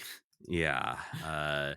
He also got very right-wingy later in his Yeah, life, I believe. But As you do when you got nothing else going on. but yeah, this, I guess, was surprising to see that it's just all the babies laughing their asses off to a Gallagher special. But it does inspire Gonzo to think, well, you know what? If the babies like comedy, let's give them a comedian. And so he decides to turn Scooter into a weirdo of wackiness, he calls him, the great Scooteroony, a clown, that's not enough, who's also filming a movie right here today in the nursery. What is the Great Scooteroony supposed to be? Is this a reference to something? I don't know. It's definitely got like a Charlie Chaplin, Buster Keaton sort of vibe to it, but I don't know if there is a clown that has the Rooney title attached to it. It's like Jerry Lewis was what I was thinking it was going to end up being more like. And what it really ends up being is that Scooter is accidentally great at being a clown because he's very clumsy.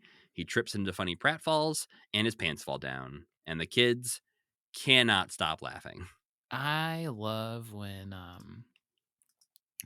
I feel like there's been other times that there's been pratfalls on this show when the characters just are like completely devoid of any of the laws of physics, like careening incredibly hard all over the room. And then all the other babies are like, "That's hilarious. You've done a great job." I think Fozzie did it recently, where his Yeah. body just like detaches from reality and smashes into every surface available to him. Yeah, the kids could not love this anymore, but Scooter, turns out, doesn't like being laughed at, even if he is sort of causing it on purpose. Yeah, that's sad. So now the kids are randomly listening to some music, which of course gives Gonzo another idea, because we have to have some seed of idea here. Does Rowlf in any of these be the one who says music, eh? Yes, it kind of. He does get a song after there's already been another song. Right. He gets a little mini song. Yes. But in this one, the kids are just listening to their record player when suddenly a guitar solo rings out from the closet. Because it's time for John Bon Scooty. And does he have a real guitar in there? It sounds like it. Like in the connection of the real and the fantasy world, it seems like the kids must be hearing something, but we don't see Scooter, I think, ever holding a guitar. We see him like in his rock star getup that they put him in, but I don't think he's holding a guitar at any point. Yeah, I don't think he is either. But yeah, then we get to see a real Bon Jovi appearance, but we're not allowed to hear one because of licensing rights, probably. Also, I would say he sounds more like Van Halen than Bon Jovi, in my opinion. This is something I think we've noticed before. They often will say, like, it's time to be a punk band. And then they play the, like, doo-wop. Like ska or something, yeah. Yeah. They don't really stick to the genres they pretend they are. I mean, Van Halen and Bon Jovi, not so far apart in many ways. Bon Jovi's a little bit more, like, wholesome Americana. And Van Halen is, like, as evil as you could get with mainstream music in 1988, where they still sound, they sound like doo-wop sometimes. Yeah, Bon Jovi might be wanted dead or alive, but Van Halen's hot for teacher. That's right. That's true. So I thought they should have named him Van Scooten. I think that would have been good. That's just as good as John Bon Scooty. Yeah. Well, they performed the song "Look at Me Now," which is a sort of rock song about finding your real self as a rock star and no longer being a wimpy nerd. Yep. I used to be a fucking loser and now I'm cool. So they finished that song and it's very weird because for some reason all the kids are like, they're asleep or they're but they're like so in pain or writhing around in some way. They all seem exhausted, and I don't know if they're exhausted from rocking out too hard. Rocked too hard, yeah. But it's really unclear why they're all just on the ground but not asleep. Scooter's like clawing his way across the floor back into the closet or something. He's like, we've gone too far this time. Like it looks like something is medically wrong with the babies. Yeah. And also it's really weird that Fozzie's like in a costume that he carries over into the fantasy, but none of the rest of them are. And then he's in this weird costume, like goth clown costume for the rest of the episode. This is around the time when the episode starts to change in a direction that I don't love, is when suddenly the clown thing becomes a part of Fozzie's story. Right. But this is the moment when Nanny comes in to check on the kids. And she's like, what's this racket? What are you doing now, Scooter? Pretending to be Elvis? And then Gonzo's like, nah, he's being Bon Jovi. And Nanny's like, oh, like in the most disgusted way. She has, I wrote down because I had to, I watched it like 3 times. And she says, who was here this time? Elvis Presley? And I think it's Piggy who says, no, John Bon Scooty. And we get the most disappointed from Nanny. Like, what did she expect the answer to be? Oh, yeah. Nanny, Elvis was just here. You missed him. I thought it was more like Nanny hates this newfangled rock and roll. Bon Jovi. That's what I think maybe it was. Yeah. But it's also a wild reaction to have to your children. Yeah, pretending and playing. Oh, were you pretending to be Elvis? No, John Bon Jovi. Ugh. That asshole. Yeah, I don't know what she was expecting when she asked that question, but... And I guess we grew up in a universe where, like, in a time where old people listen to Bon Jovi, so it's, like, weird to think of them being like, oh, those nasty boys. Right, like, by the time we were listening to music adjacent to Bon Jovi was not cool anymore. They were classic rock, yeah.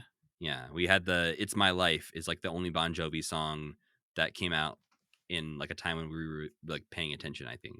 I think that must be right. Yeah. And then we all just sing along loudly to him whenever it comes on. Yeah.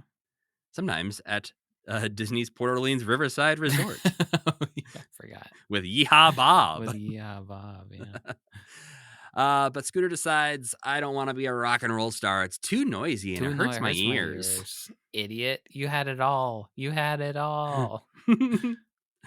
Well, and he did. I think you said earlier, he did seem to be enjoying it when he was singing. Like that song seems like a genuine thing where there's not problems popping up during the song, like there was Yeah. with the, the test pilot where he couldn't read. It just seemed like a thing that he was actually enjoying, and I thought maybe this would be a thing that Scooter suddenly latched onto, but nope, too Yeah. loud, too scary. He was too powerful. He made all the babies too sick with his rock and roll. He's too good at everything, apparently. But this is when the episode takes a turn where Fozzie suddenly has a mystery. He can't find his whoopee cushion. Gonzo jumps in to say, this looks like a job for Super Scooter. And this is when the kids also turn on both Gonzo and Scooter because they give him a groan. Like they're like, ugh, Super Scooter. We don't want to see Super Scooter. Even though they loved all of his other personas. So I don't really understand I don't why this either. turn is happening here. Maybe they're bored of the episode too. It seems like everyone might have been, because it does take a weird turn into a comic strip bit where we get this Superman story being told, but Gonzo's sort of the only one who's allowed to know what's happening. Yeah, I did think that the comics, like the fact that the constraints of the comic strip where all the background is drawings and you can't like open doors or anything like that, that was fun. I think Yeah. Also there's been some other fun background stuff in this episode, like when he is being Maverick, for some reason the background is drawn like those like Soviet era Tom and Jerry cartoons. So they're doing some fun stuff, but yeah, this is like one too many alter egos for Scooter. Right. Well, and this one too is like, seems like it gets away from the point of it, which a lot of the the last segments of Muppet Babies episodes often do. Right. Is like they kind of forget about the plot and have to fill 5 minutes. This is the vamp for time. Yeah, but it's a little stronger because I do also enjoy the comic jokes about not being able to answer the phone or open the closet because it's just drawn on. But then Scooter comes in his super suit, which he says to Gonzo, Gonzo, this looks stupid too. He hates superheroes or something. But they cannot find the missing whoopee cushion. Another good line that, again, gives me hope for this writer.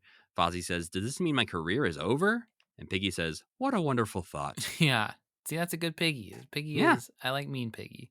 But Scooter tries to use the computer in the police station, but it's drawn on like a comic book, and he gets very frustrated as he pokes his holes at trying to type the keys. Yeah, trying to touch the keys, and he pokes through the back of the comic strip. And so he decides, I need my real computer if we're going to find Fozzie's whoopee cushion. So they wheel it out on a wagon, and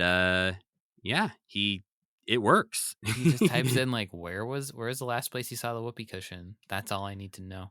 I can do it all. It triangulates somehow in the nursery. CSI style, Which I guess I could use that blueprint maybe to figure out the mysteries of the nursery layout. Yes, I didn't think about that. That's another piece of evidence for you. Yeah, it does pinpoint exactly where the cushion is, but it's under a blanket, which baffles the children for a few seconds. Yes, we'll have to put some stakes in there. Yeah. It's like, well, we can't have them just like not have seen the whoopee cushion in the middle of the bedroom. Of the floor. I feel like they wanted to put it somewhere more interesting, but they didn't have time or something. But they were like, we couldn't possibly draw under the sofa. You've used your budget up. We can draw a blanket or just it on the floor. You choose. But Skeeter during this moment is like, isn't it great to have the old Scooter back? This is the nicest she's ever been to him. It is. She really is. Yeah. She's being very nice to her brother in this moment. The nicest ever, for sure. And the episode wraps up after they find the whoopee cushion with Gonzo trying to talk to Piggy.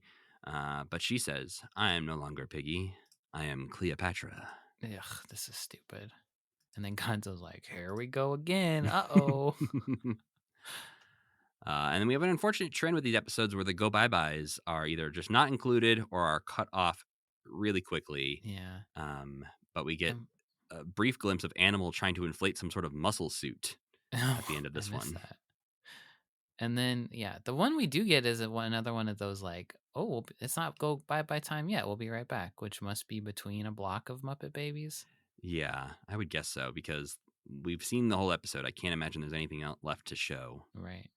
But yeah, overall, I think that episode does give me hope about that writer, but not my favorite episode of Muppet Babies ever. Yeah, you're right. I got to start thinking about this writer by writer, just like how like when you read comic books, it's like you just follow the writer you like. Some of them suck, some of them don't. You just got to find the guys you like and focus in on those episodes, because boy, oh boy, the rest in this batch are not good.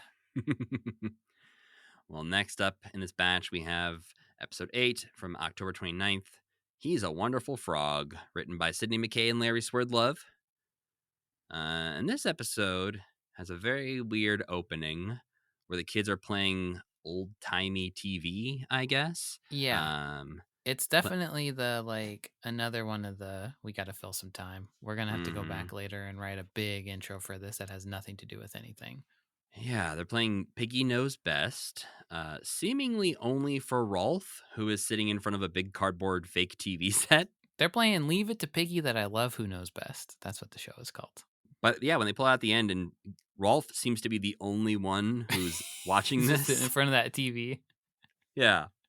A cardboard, which is just a cardboard box with a hole cut in it that he's looking at his friends through. That's kind of fun, I guess. I like the idea of that, but him being the only one watching was it is kind of weird. Yeah. But yeah, we see Gonzo as a door-to-door vacuum salesman who wants to plug the vacuum in, and Piggy says, Nanny doesn't allow us to plug stuff in, which I think, have definitely seen some that not be true. Things. Yeah, I think we've seen them stick some forks in some outlets. I mean, that computer had to be plugged in last episode. Oh, yeah. But we also see Gonzo and Rowlf use a vacuum in an episode. Right. That's right. So she's wrong. Yeah. To be fair, Nanny didn't know that was happening. That's when they were cleaning up, I think, for Nanny's day off. But they have used electrical plugs before. But yeah, this starts to get really obnoxious until Piggy says Father will know what to do. And they go find Kermit, who is packing a suitcase. Yeah, he's not going to visit Robin. He shuts the whole thing down. Yeah, they're trying to be like, hey, look, Father's here, and he's packing a suitcase. And he's like, oh, I'm not actually in this show. I'm just actually leaving, you guys. I thought they did a pretty good job of doing the comedy of errors, like misunderstanding thing. Oh, I hated it so much. I thought it was all right. Just with the old timey TV thing in a way that was like, yeah, this is another instance where you could just make the whole episode this. And I think they do it better in the next episode, though. Yeah, that's true. The next one is better. That's right. But yeah, we learned Kermit is actually packing up to leave to go visit Robin. And this is one of the best Rowlf moments because Piggy's like, well, what will I do? We need a father. And Rowlf's like, I will step in and I will play your husband. Like he sees his chance to become the new Kermit here, and he is happy to step in. This is a whole episode of like people of like unusual relationships between characters where Rowlf usually straight up wants nothing to do with Piggy. So for him to be like, I'm your dad now. Well, I saw more of like maybe Rowlf sees that he can reclaim his rightful place as the most famous Muppet. The starring role. That makes sense, yeah. Like, oh, Kermit's finally leaving? Good. I've hated that guy for 35 years. Well, this is when Nanny tells the kids, hey, remember, don't make a big fuss about Kermit leaving because he wants to go and we don't want to make him think that he has to stay for us, until Piggy immediately fails and starts begging him to stay. So yeah, overcorrecting, Fozzie tries his own method, says, we're not going to miss you at all. Maybe you shouldn't ever come back. Which is not like the point of the episode even. Like there's so many moments here where it almost seems like the plot's going to start, but it never actually does. It's not like Kermit really spins into like a he doesn't really spin into like an existential crisis about Fozzie saying that. There is no drama attached to Fozzie saying that. Kermit's not like off stewing and being like, they don't want me to come back. He just like mentions a couple times like, gosh, I'm confused. Or then like the this is your life thing is like so sketchy that you forget that it's happening in all of those segments until they come back to it, and then you're like, oh yeah, we're in a cave for some reason, and Rolf is pretending to host This Is Your Life. That was the weirdest moment of the episode. But we'll get there in a second because it was just, yeah, it's not like committing to the bit in a way, or it's like just Yeah, pick that's the one whole plot thing. line. Yeah, the whole thing doesn't ever. They do It's a Wonderful Life, and every now and then a character will be like, "Gosh, what would life be without Kermit?" And really, just like 3 of them think about that instead of like going person by And person. I would and even being... say there's only one that actually feels like it's in the vein of It's a Wonderful Life, and the other ones are just sort of spinning off into other stories. Yeah, right. Well, once Fozzie tells everyone, I made Kermit feel so good about leaving that he'll probably never come back, they all freak out and assume that Fozzie is right and Kermit will never come back. So we get Piggy playing out a wedding imagination segment where we see Kermit disappear and Gonzo steps in to steal the wedding kiss. And then Nanny comes in to say a wild sentence. Kermit, I'll take your bags to the front room and I'll let you know when the taxi gets here. Nanny, drive Kermit where he's going. You're going to put him on a taxi? He's 4. I'll let you know when the taxi gets here. What is what in she the says to him. world? She needs to be at a big bus, or like, I suppose the problem is that she doesn't have a car big enough to take all the babies at once, so she's kind of Yeah, stuck. she needs to Miss Frizzle it a little bit more. Yeah, God, Nanny. She needs a big cargo van to throw them all their cages into or something. Why do they have to be in cages? Because they don't. Nobody's making a car with 12 seats in it for all them babies. I don't know. You gotta stack them up. Yeah, they are easier to stack. Poor baby Kermit on a taxi all by himself. I bet she wouldn't even go out with them. She'd just be like, "Tell him where you're going." Hey, Kermit, your taxi's here. I'm going to my nephew's house, and then the taxi driver would be like, "Whatever you say, kid." This is the moment when Fozzie offers to help again, and Rowlf is like, no, we need a plan that will work, Fozzie. Yeah. I think it's Gonzo who says we need something big, not a poster or a billboard. We need a balloon. And we see Kermit's Macy's Thanksgiving Day balloon for some reason. And then we see Gonzo blow his own nose up in real life, I guess. Whenever we have a question about what's real and what's fake, I feel like more than half the time it involves Gonzo's nose. Yeah, you're right. There was a time early on where Piggy like pulled his nose and like stretched and it up and like really long. Yeah, like tied him up in it. Uh-huh. And that felt like it wasn't imagined. And this also, he blows his nose up into a giant balloon and flies across the room. Yeah. And it feels real. Yeah. I mean, you never have this question with adult Muppets. And I'm starting to come to the conclusion that like Muppet Babies can die and be harmed, whereas adult Muppets can't be.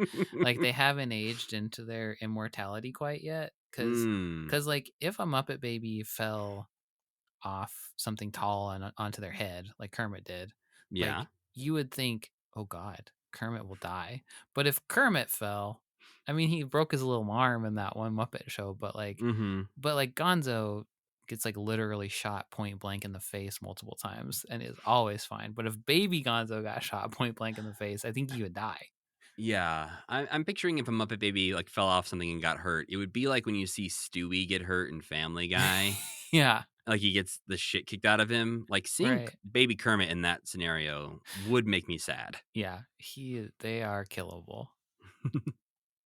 Well, then Kermit, it's his turn to imagine what it would be like if he never came back. And somehow we get a callback to Kermit the Hermit. Yeah, this was really throwing me off too. Did they just both, it was just parallel thinking, right? Yeah, they were just playing with rhyme schemes, I think, because we almost get close to a story that we saw in the Muppet Babies video storybooks, but like the weird little worm didn't show up, and it's not for the same reason, which was Kermit wanting to be left alone. Yeah. So I don't feel like it's intentional, but it's just the rhyme. Yeah, it's just the only thing that rhymes with Kermit. So they both came to that conclusion. And really, we're the only people who will ever catch on that this happens twice. That's right. But yeah, while he is a hermit, very briefly, he starts to get scared of all the animal noises. And before that can turn into anything, suddenly Rowlf shows up to say that we are on Here Is Your Life. Yeah, this episode is chaos. I just, Not fun chaos. yeah, no, because it feels like they don't want to end a scene. They're just like, I don't know how to end this. Let's go to the next one. Yeah. We do get a little backstory from Rowlf, although it's a little bit of misinformation. He starts reading out that Kermit the Frog was born on a rainy day in India and then was raised by wolves in the back country of Illinois. That first part really confused me before I like figured out that it was not, that was all wrong. When first it was India, I was like, wait. Because it cuts to like an imagined segment of a little tadpole Kermit jumping around in puddles, and you're like, this is a weird backstory to suddenly learn. Yeah, I'm searching my brain for everything I know about Kermit the Frog. Have they mentioned that he was born in India before? Yeah. It's a very reasonable place for a frog to be born. But then they also like allude, I feel like there's a weird baseball reference in here because he's raised by wolves, and they say that he's like raised alongside his fellow cubs. And then the wolves start throwing a baseball back and forth, wearing blue hats. But baby wolves aren't called cubs. I think they're called pups. I think so too. Yeah. So I don't. Yeah, there's too much going on. Which Rowlf again, would know that. If anybody would know that, it would be Rowlf, huh? Well, but we learn very quickly after we are told that he was elected Emperor of California. He interrupts to say, "Hey, Rowlf, none of that ever happened." And we learn that Gonzo and Fozzie are the ones who wrote this fake history for Kermit. Mm-hmm. Well, now, as Rowlf proclaims, it's time to look at the future with the Wizard of Nerds. Again, just a completely... The Wizard of Nerds is great, but... I saw you trying to fight against the enjoyment of that word. But is this another like total pivot into... This isn't something they even did on This Is Your Life. Why not follow the structure of This Is Your Life now? No, why would they? They wouldn't follow It's a Wonderful Life. They wouldn't follow the Here's Your Life. They go instead to start to try and imagine what life would be without Kermit. Mm-hmm. And they're going to use a crystal ball, but it breaks. And so Animal brings Scooter a football, and he has to use that instead. Baby Animal is another character who like doesn't do anything anymore, basically. Most of the time, he's just written off to the side. Right.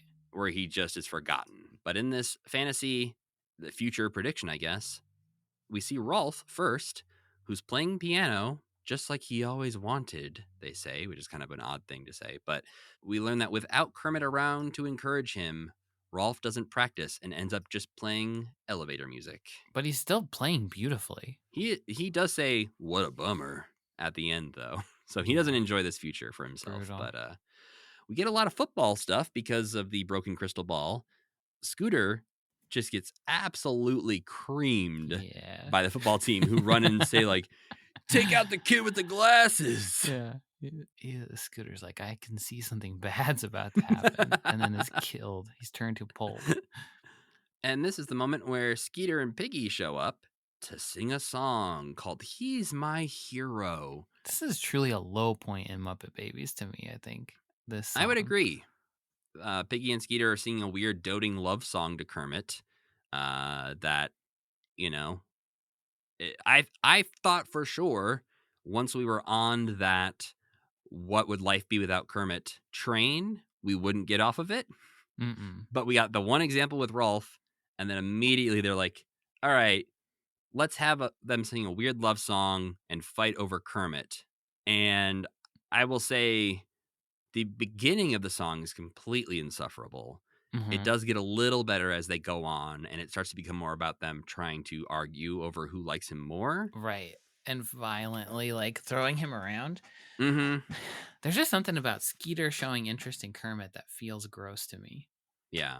I mean, I would think she would despise Kermit. There's nothing sexy about Kermit. Is there?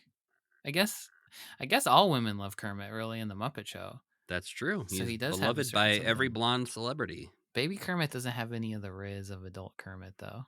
No. And I mean, I don't think he needs to. He's a baby. But also, right. like, he has a pig who's already in love with him, so Well, then Gonzo has his turn to start talking about what would happen to the world if Kermit left the nursery and didn't come back.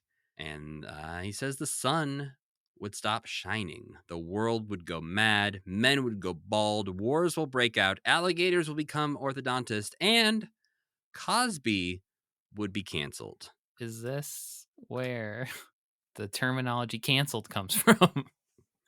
Yeah, they really were searching for that one at a certain Yeah. point, and they were like, well, Gonzo said this. Somebody was like, and Gonzo was right.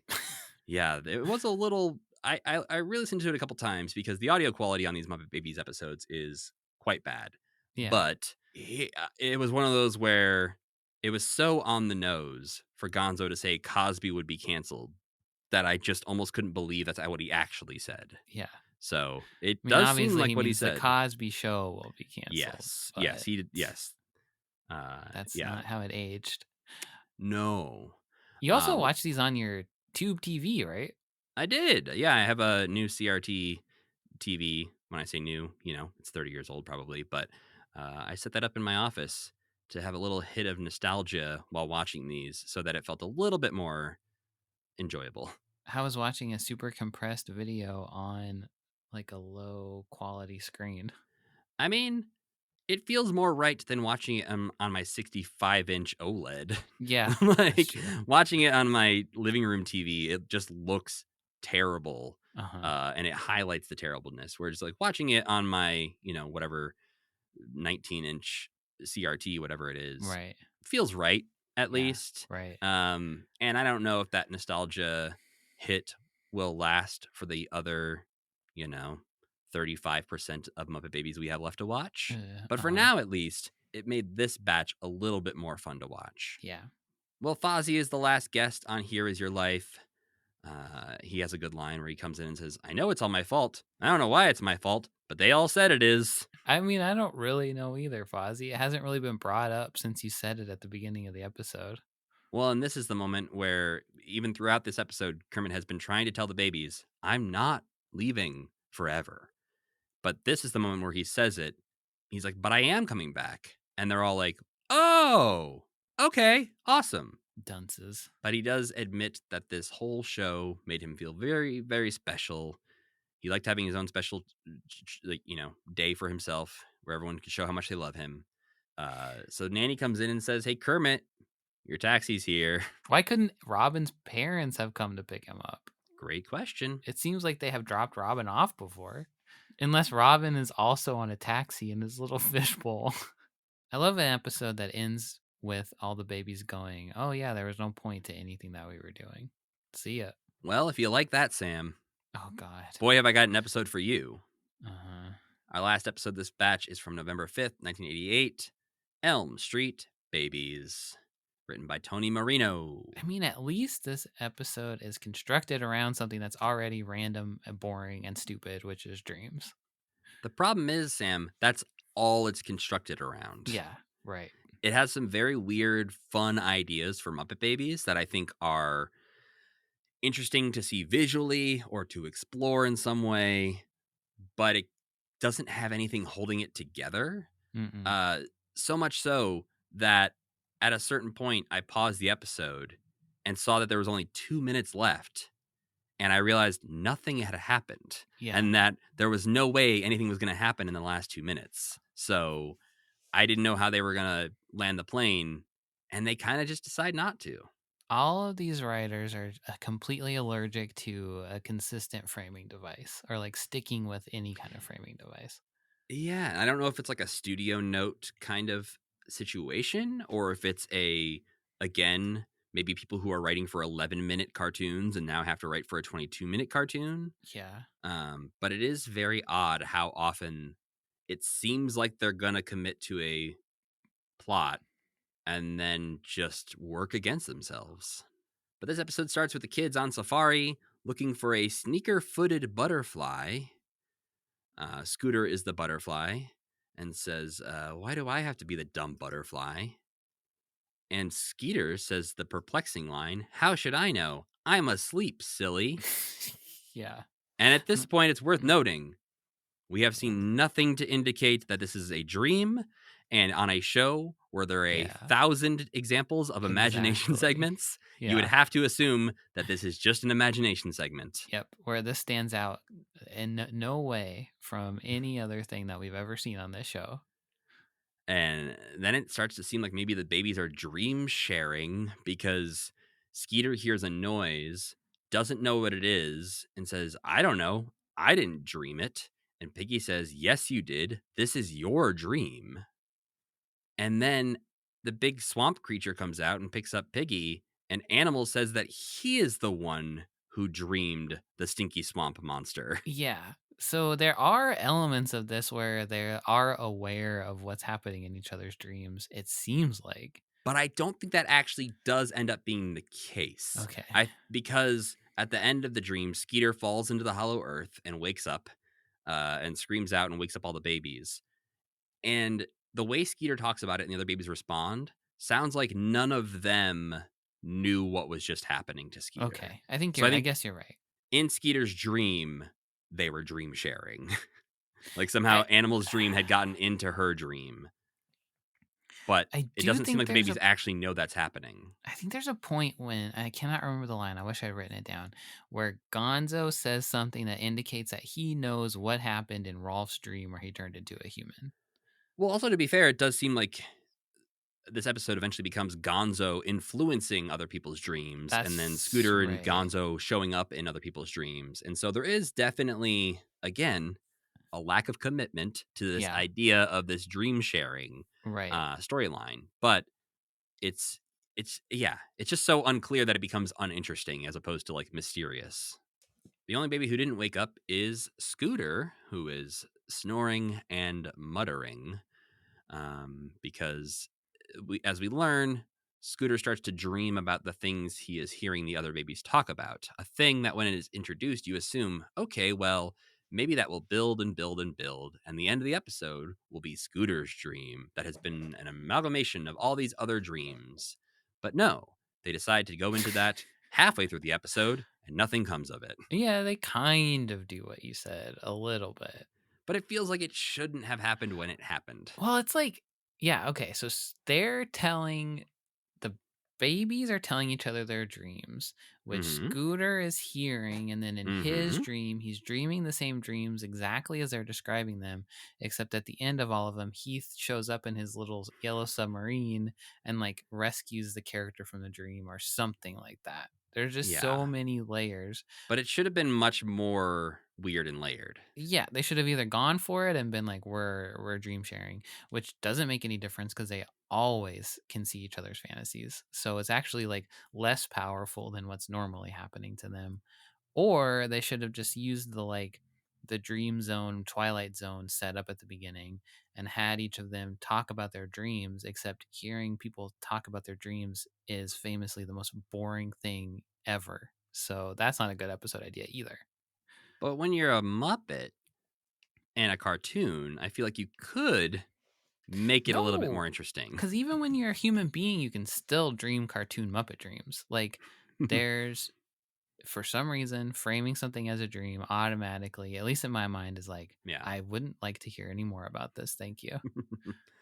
Yeah, because much like Muppet Babies episodes, it often lacks a coherent plot. Exactly. And there's no Maybe- good yeah. payoff. And it's like, and then that just kind of happened for some Yeah, reason. There And is it's a like, wow, dream logic crazy. to Muppet Babies, but unlike things that purposefully use a dream logic, which I also hate and think are stupid, this accidentally always uses a dream logic and just sucks. Yeah.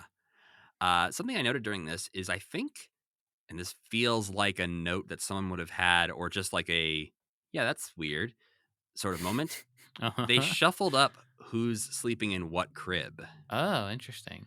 And I feel like this time is the first time I've seen them do it in a way that I'm like, oh, this is the most logical way Okay. they would do it. Because in the past, you'd see the babies, I think, are all just kind of shuffled. They're all sort of just sleeping next to each other. There's two cribs. They split them up evenly. Right. I don't feel like I've had any thoughts about who's sleeping where. In this one, in one crib, they have Piggy, Skeeter, Scooter, and Animal. And they have all the other boys in one crib with Fozzie, Kermit, Rowlf, and Gonzo. That makes a lot of sense. So I think they put the girls, the brother of one of the girls and the baby in one crib, and then all the boys in the other crib. Right, because they said Kermit and Piggy can't sleep in the same bed. That's Yeah. why. Like, it felt like this She's was in the love first with them. time they thought about, if these were real babies, where should they sleep? And it feels less like this is the famous baby bed and this is the loser baby bed. Yes, this is the forgotten baby bed. Yeah. This is the crib that could roll out of the nursery and no one would care. Yeah. In the fire, you know to save these babies. And those babies, only if you have time do you save them. Well, then Gonzo really wants to do a Twilight Zone homage, much to the chagrin of his fellow babies He's who are just forcing it. like, This is the most he's ever forced anything, I feel like. Yeah, he's like just feeding them lines of like Yeah. how to do the intro for the Twilight Zone. And if only that went anywhere. Yep. It really don't.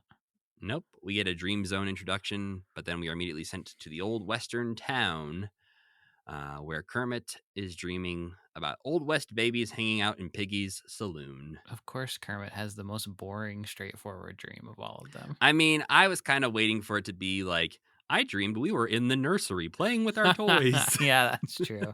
Or Kermit's just like, this is just what happened yesterday. I don't have dreams. But instead, no, it's Silly the Kid shows up, played by Gonzo, to take Piggy away with him. They have gotten a little bit better about names in this show, I feel like. Silly the Kid is okay. Hop Along Kermit, also not terrible. He's who shows up to save the day. I think in season 1, Silly the Kid would be Weirdo the Weirdo. And then or like Hop Along Silly Kermit the would be Weirdo like- or something like that. They would be like, they try to overcommit. And then Hop Along Kermit would be like Kermalong Kermit. I mean, to be fair, there is one of those later on, I think. That's not great. You're right. Yeah. But interesting that Kermit is dreaming about saving Piggy for someone who says he doesn't like her too much. Baby Kermit likes Piggy a lot more than adult Kermit does. I feel like we've seen that a lot. Yeah. But he's also, I think, in the, I'm a baby. I'm not going to date you. Right. So it's time for a duel. And we get my favorite line of the episode where Gonzo says, 6 paces, then we fire. And Kermit says, I thought it was supposed to be 10 paces. And Gonzo holds up his 6 fingers and says, not when you can only count to 6. Pretty good. Pretty good. One of the few times I feel like they've called out that Gonzo only has 3 fingers on each hand. Well, suddenly, in the middle of this duel, it starts raining sand because Gonzo has decided that he is going to be the Sandman. And he forgot to clean out his beach shoes. So he's just dumping his dirty, gross shoes on Kermit's head. And this is a really weird way to end that Kermit dream story. Yeah, and it's a really weird reason to have. Why can't Gonzo just pretend to have sand or something? Like, their bed's going to have sand in it. They're never going to be able to sleep again. He was even a part of the story. It's not like Animal came in to ruin everything like sometimes he does. This was just Gonzo's in the middle of the story about to duel Kermit. And he's like, ha ha ha ha. Yeah. Well, this is where we get into Scooter's dream. And this is when I was thinking it was just a little too soon to do that. But this is Gonzo saying, hey, I'm the Sandman now. I just introduced this concept, so I'm going to sing a whole song about it. Yeah. I like the song. The song's fine, and then I like at the end. So Scooter's like, who are you? And then Gonzo sings a whole song, and then at the end, Gonzo's like, did I answer your question? And Scooter's like, no. Yeah, and Gonzo's response to that is, well, do you want some of my magic sand? The song is much more like early Muppet Babies doo-wop style, but... Yeah. But for the Sandman, that makes sense. Mr. Sandman, bring me a dream. That's fine for the Sandman. The Sandman and doo-wop go hand in hand. I also like the lyrics because it's mostly Gonzo complaining about how hard this job is and how heavy the bags of sand are. Yeah, that's pretty good. It also kind of reminded me of like a Bump in the Night song, which also inexplicably, those were always doo-wop songs too. Well, Gonzo has entered Scooter's dream submarine, which he keeps calling a dreamboat, which I know is an actual phrase, but it's clearly a submarine. Yeah, it's just a fun play on words, sort of, but it could have just been a boat. Yeah, it could have just been a boat. They just really wanted to draw the yellow submarine for some reason. Well, they kind of do a Yellow Submarine-esque background in some of that, but that also doesn't really go anywhere. The inner space between dreams for some reason. Yeah, I was really hoping there would be like a whole... Like, it almost feels like they're building it up as they get in the Yellow Submarine, of like the weird stuff that can happen, and it feels like they're gonna maybe end up in a Yellow Submarine like environment, and they Yeah. just don't. Yeah. Because now it's time for Rowlf to tell his dream story. And this, I love it so much, Sam. It's great. It's something I never want to see again, but it is good. I want to put it on a t-shirt and wear it forever. Rowlf starts to tell his dream story, and at first the babies are very hesitant to hear it because he says it's about the moon and a high school sock hop. And they go, I know where this is going, okay. Rowlf. You can't trick us again. Yeah, Rowlf dreaming about the 50s. And we get another brief song that Rowlf is performing at the school sock hop about him being the coolest dog in history. Is it to the same tune as the... I think it is. Yeah, I think it's similar. I don't know that it doesn't go on long enough to really figure that out, but it does feel similar enough that I think maybe that's why Muppet Wiki doesn't list it as a separate song. It made me think that the songwriting team was like, okay, that's going to cost you double. And then they said, oh, we'll just use your other song. But I do like in Rowlf's dreams, he gets to sing about being the coolest dog in history. Me too. It's a great song for Rowlf. Well, especially in this world where it is a dog-populated place. So it's Yeah, not you just know- like in the Muppet Baby nursery that he's the coolest dog. This is amongst a world of dogs. In the world he of is the dogs, coolest dog. in dog school, he's the coolest dog. Also, in the Western town, everybody else was a dog too, which also makes me think that the character artist said, that'll cost you double. And they said, okay, we'll just use the dogs from the school from earlier. No, see, what happened is they said, hey, can you draw a town filled with animals? And then he watched Kermit's VHS tape and was like, I think Yes. only dogs are animals. Animal. Yes, a dog is only animal. That's right. That means animal is a dog, canonically. Woohoo. Or Kermit at least thinks he's a dog. He does act like a Yeah. dog. Is it like all dogs are animals, but not all animals are dogs? No, it's both. All dogs are animals and all animals are dogs. And all animals go to heaven. Yeah. Well, he starts singing, but then his voice starts to get really bad because as he looks out the window, he sees the full moon is out. And this means that, in his words, he is changing from a great-looking dog into a wereboy. And then they show some like creepy, some Teen Wolf clips that I wouldn't have liked to be jump scared by when I was a kid.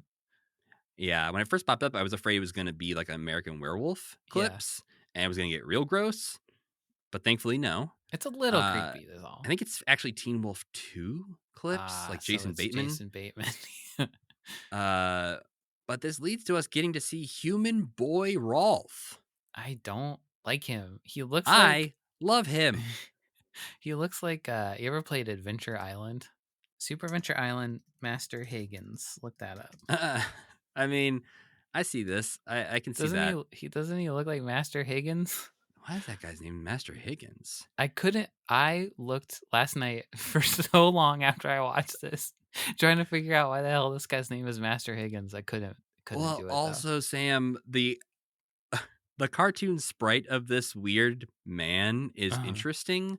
The cover of the game is just like a dude in like a baseball cap wearing With a a grass skirt loincloth, on. grass skirt. Yeah. It looks like a character that like Jim Belushi traveled back in time to play. To pose for that cover art. For this. Yeah, but the Yeah. game art, It's fine.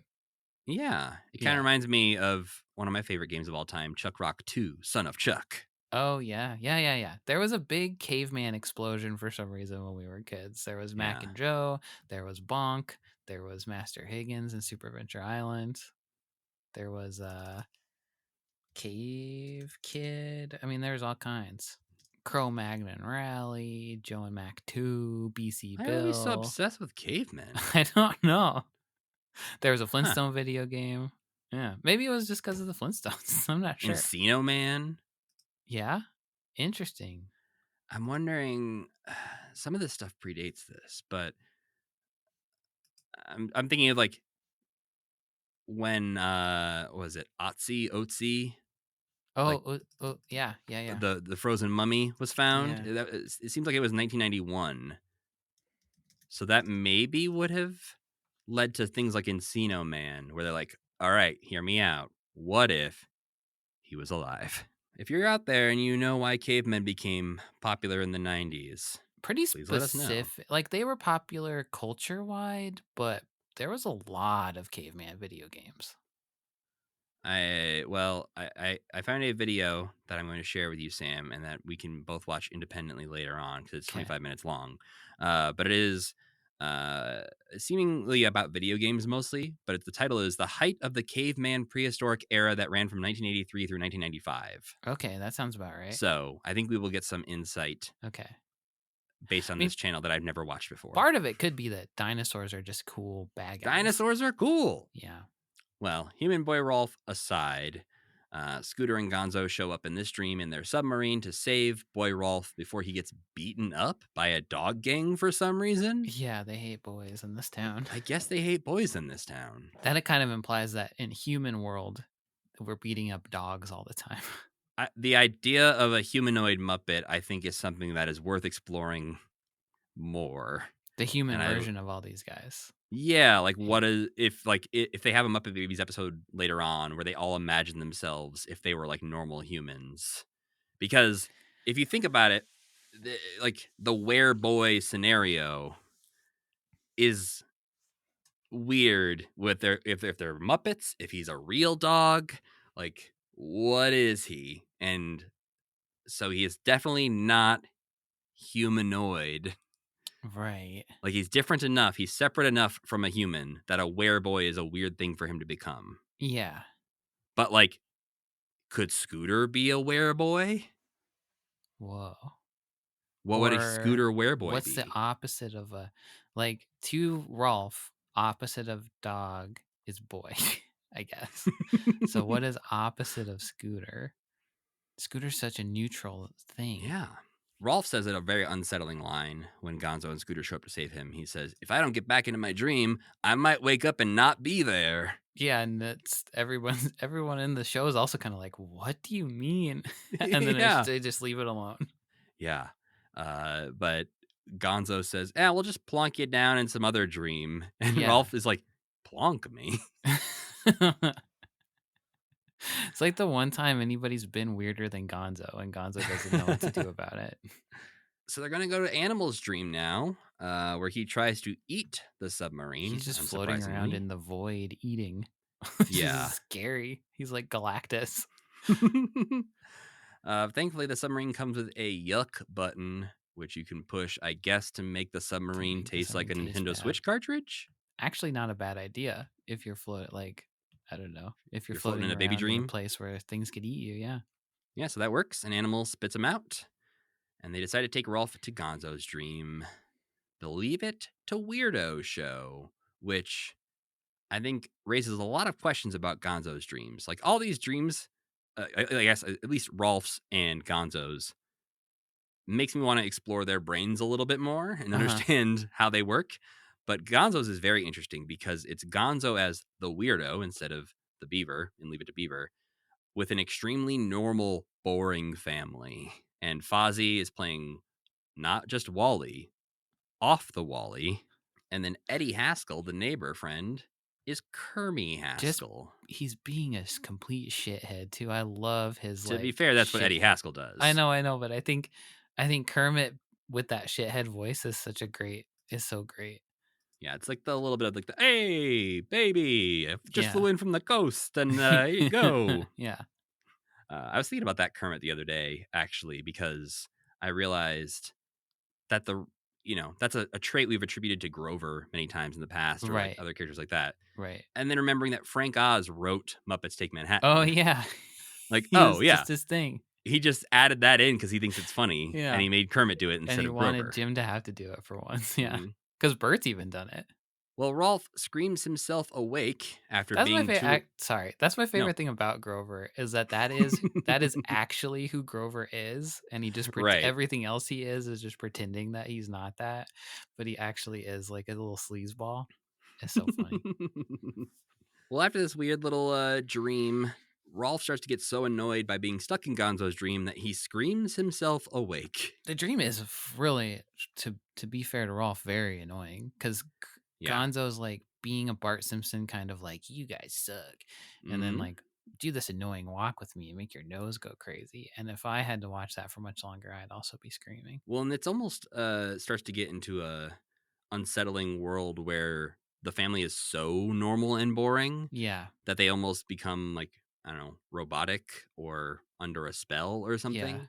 It does kind of set up like a fun hypothetical show where Gonzo is playing the child of a normal family, like a normal human family. Sam, you know what you just described? What? Alf. Oh shit. Okay, never mind. You're right.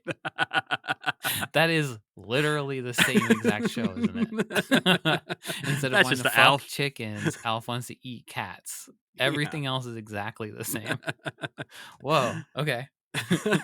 Too bad Alf's already been on and maybe already not on the air anymore, or else that's where they got the idea. So Rowlf screaming himself awake is surprisingly not the thing to bring Nanny in, because we do still, in fact, have a few minutes left of this episode to fill. So Fozzie wants some time to tell his own dream story. And Fozzie, unsurprisingly, is the worst at this. Yep. It's Mr. Fozzie's neighborhood. He walks in, he falls down the stairs, and then forgets what happened in the rest of the dream. This is actually deeply sad. Because like his dream is so boring and unfozzy like anyway, and then he's like, I don't. Yeah, I feel like unpacking that Fozzie's dream is not that he is, Johnny Carson. This His should have been dream is that Kermit's he's dream. Mr. Rogers. Yeah, Kermit being like, "Hey everybody, we're just gonna be nice and calm today." Yeah. Yeah, Well, just saying that this would be a fun opportunity to like get into what these characters really think about, like. Because Yeah. his dream would be that everybody just calm down. But yeah, I mean, honestly, as much as this episode is like inconsistent, I think the Wereboy thing I really enjoyed. And I was having a fun time with this episode until this segment really dragged it down. Mm-hmm. And this is where I realized that somehow there was only 2 minutes left and that nothing had happened. Yep. And I realized nothing was going to happen. And then this instantly just turned me off on the entire episode. Yeah. And it gets worse because somehow it did when Fozzie thinks the dreamboat submarine is a banana that he will not stop trying to peel in his dream. It just feels like it goes on forever. Yeah, which is made even worse by coming out to the real world and realizing that he's rubbing Gonzo's nose until it is raw. Ew. Because he thought his nose was a banana. Ew. Don't say that sentence. I didn't draw it and write it and make it exist on TV. You're gonna they end up on a list. did that to us, and it's terrible. But the kids are having fun now telling their dream stories. They don't want to go back to bed, but they hear Nanny coming down the hallway. So they're like, shit, we got to pretend to be asleep. And so they all lay down, go back to bed. Nanny walks in and just says, I could have sworn I heard a submarine. Because Scooter's going like, dive. But that's all she says. And then she turns around, she leaves, and somehow that's the end of the episode. You know what? This is oh no, never mind. I'm thinking of a Muppet Storytime thing that ends with an inexplicable submarine sound. Remember that? When Robin like squishes down as a submarine? I do. Yeah. Were submarines having a time as well? A lot of cavemen and submarines. Yeah. So yeah, overall, a very inconsistent batch of episodes, I think. Like not even just across the board, but like within the episodes themselves, they're very inconsistent. Felt like old times in a bad way. I still will always, I will go to bat for Wereboy Rowlf because I did enjoy that segment. Mm-hmm. But there is a lot in that episode that drags it down, especially at the end. And I think these just, the second and third episodes just feel like they sort of go off a cliff. The third one was fun to talk about. The second one can, lick my ass.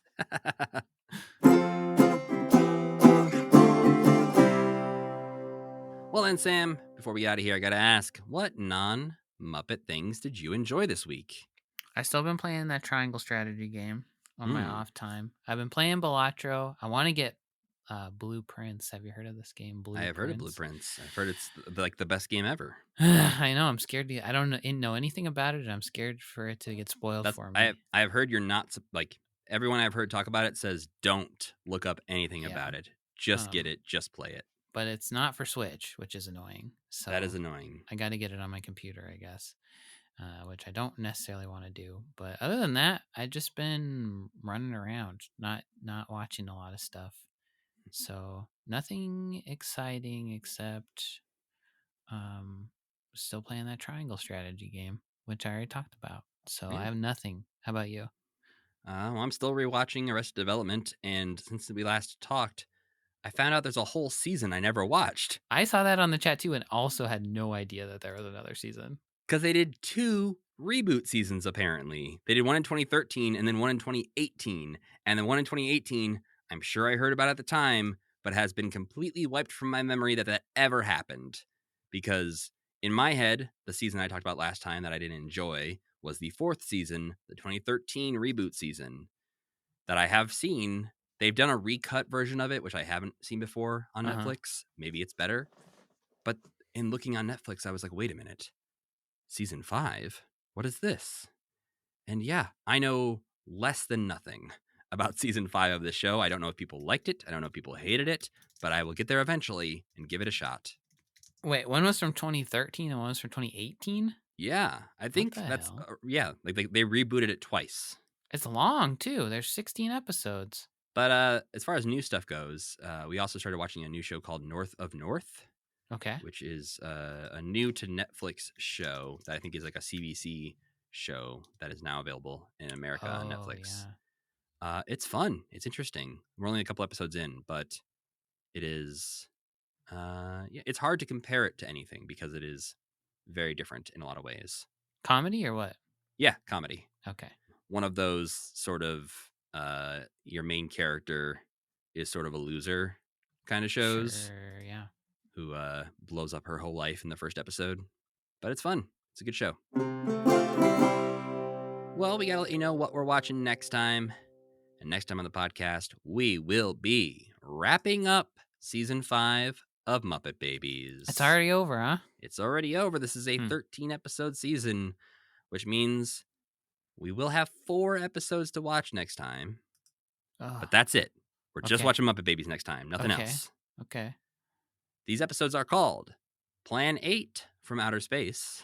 Okay. Plan 8 from Outer Space ideally would be much like Sci-Fi Dine-In. It'll just be all kinds of B-movie clips. I know Very that gonzo-heavy episode, I imagine. Gonzo-heavy episode. Sure. I mean, I say all this with the understanding that this is not going to be what the reality of any of this is. Yeah, probably not. It'd be like a Kermit-heavy, very boring episode or something. Junkyard Muppets will be, we can make fun stuff out of our trash, or like we can make fun stuff out of broken stuff, something like that. Looking at the plot synopsis of Plan 8 from Outer Space, which I will read you right now. Okay. I would give you $1 million and 10 hours of guessing, and you would never, ever get there. Oh boy. Okay, what is it? The babies see a news bulletin on TV that Prince Charles and Lady Diana are having trouble finding a nanny to take care of their sons. The excitable babies decide that all of the nannies in the world are disappearing. Oh, what? No. Don't make an episode about that. Yeah, Why? there are aliens. We do get some gonzo alien theories, but it seems like that it is very... writers. It was mostly about nannies and not actually that much about aliens. These writers are losing it. Sorry, I was reading that and completely glossed over your prediction for Junkyard Muppets. That will be about like making stuff out of broken stuff, or like I think they've already done that, but they're doing it again. Well, the only thing this says about this episode on Muppet Wiki is the babies play with junk. End of summary. Thank you, Muppet Wiki. The third of the 4 episodes we're going to watch is called The Air Conditioner at the End of the Galaxy. So it's like what's that? The Hitchhiker's Guide. That's the sequel to the Hitchhiker's Guide. Is the restaurant at the end of time? So maybe it actually has nothing to do, or the end of the universe. The air. It's a hot day. It's a hot day. That's all. What's the synopsis? The air conditioner breaks down, and the kids try to stay cool by imagining themselves in various adventures, including a spoof. Don't get too excited. Okay. Including a spoof of The African Queen. Okay. It's hot in that movie. Yeah, I do see Scooter with a bone in his hair. Oh, okay. Yep. And there's also a Star Trek parody, of course. Oh, why not? Of course.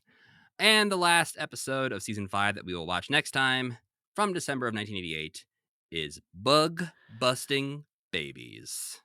They see a bug and they gotta hunt it down. The babies hunt for a bug in Scooter's computer. Oh God, why? I'm all...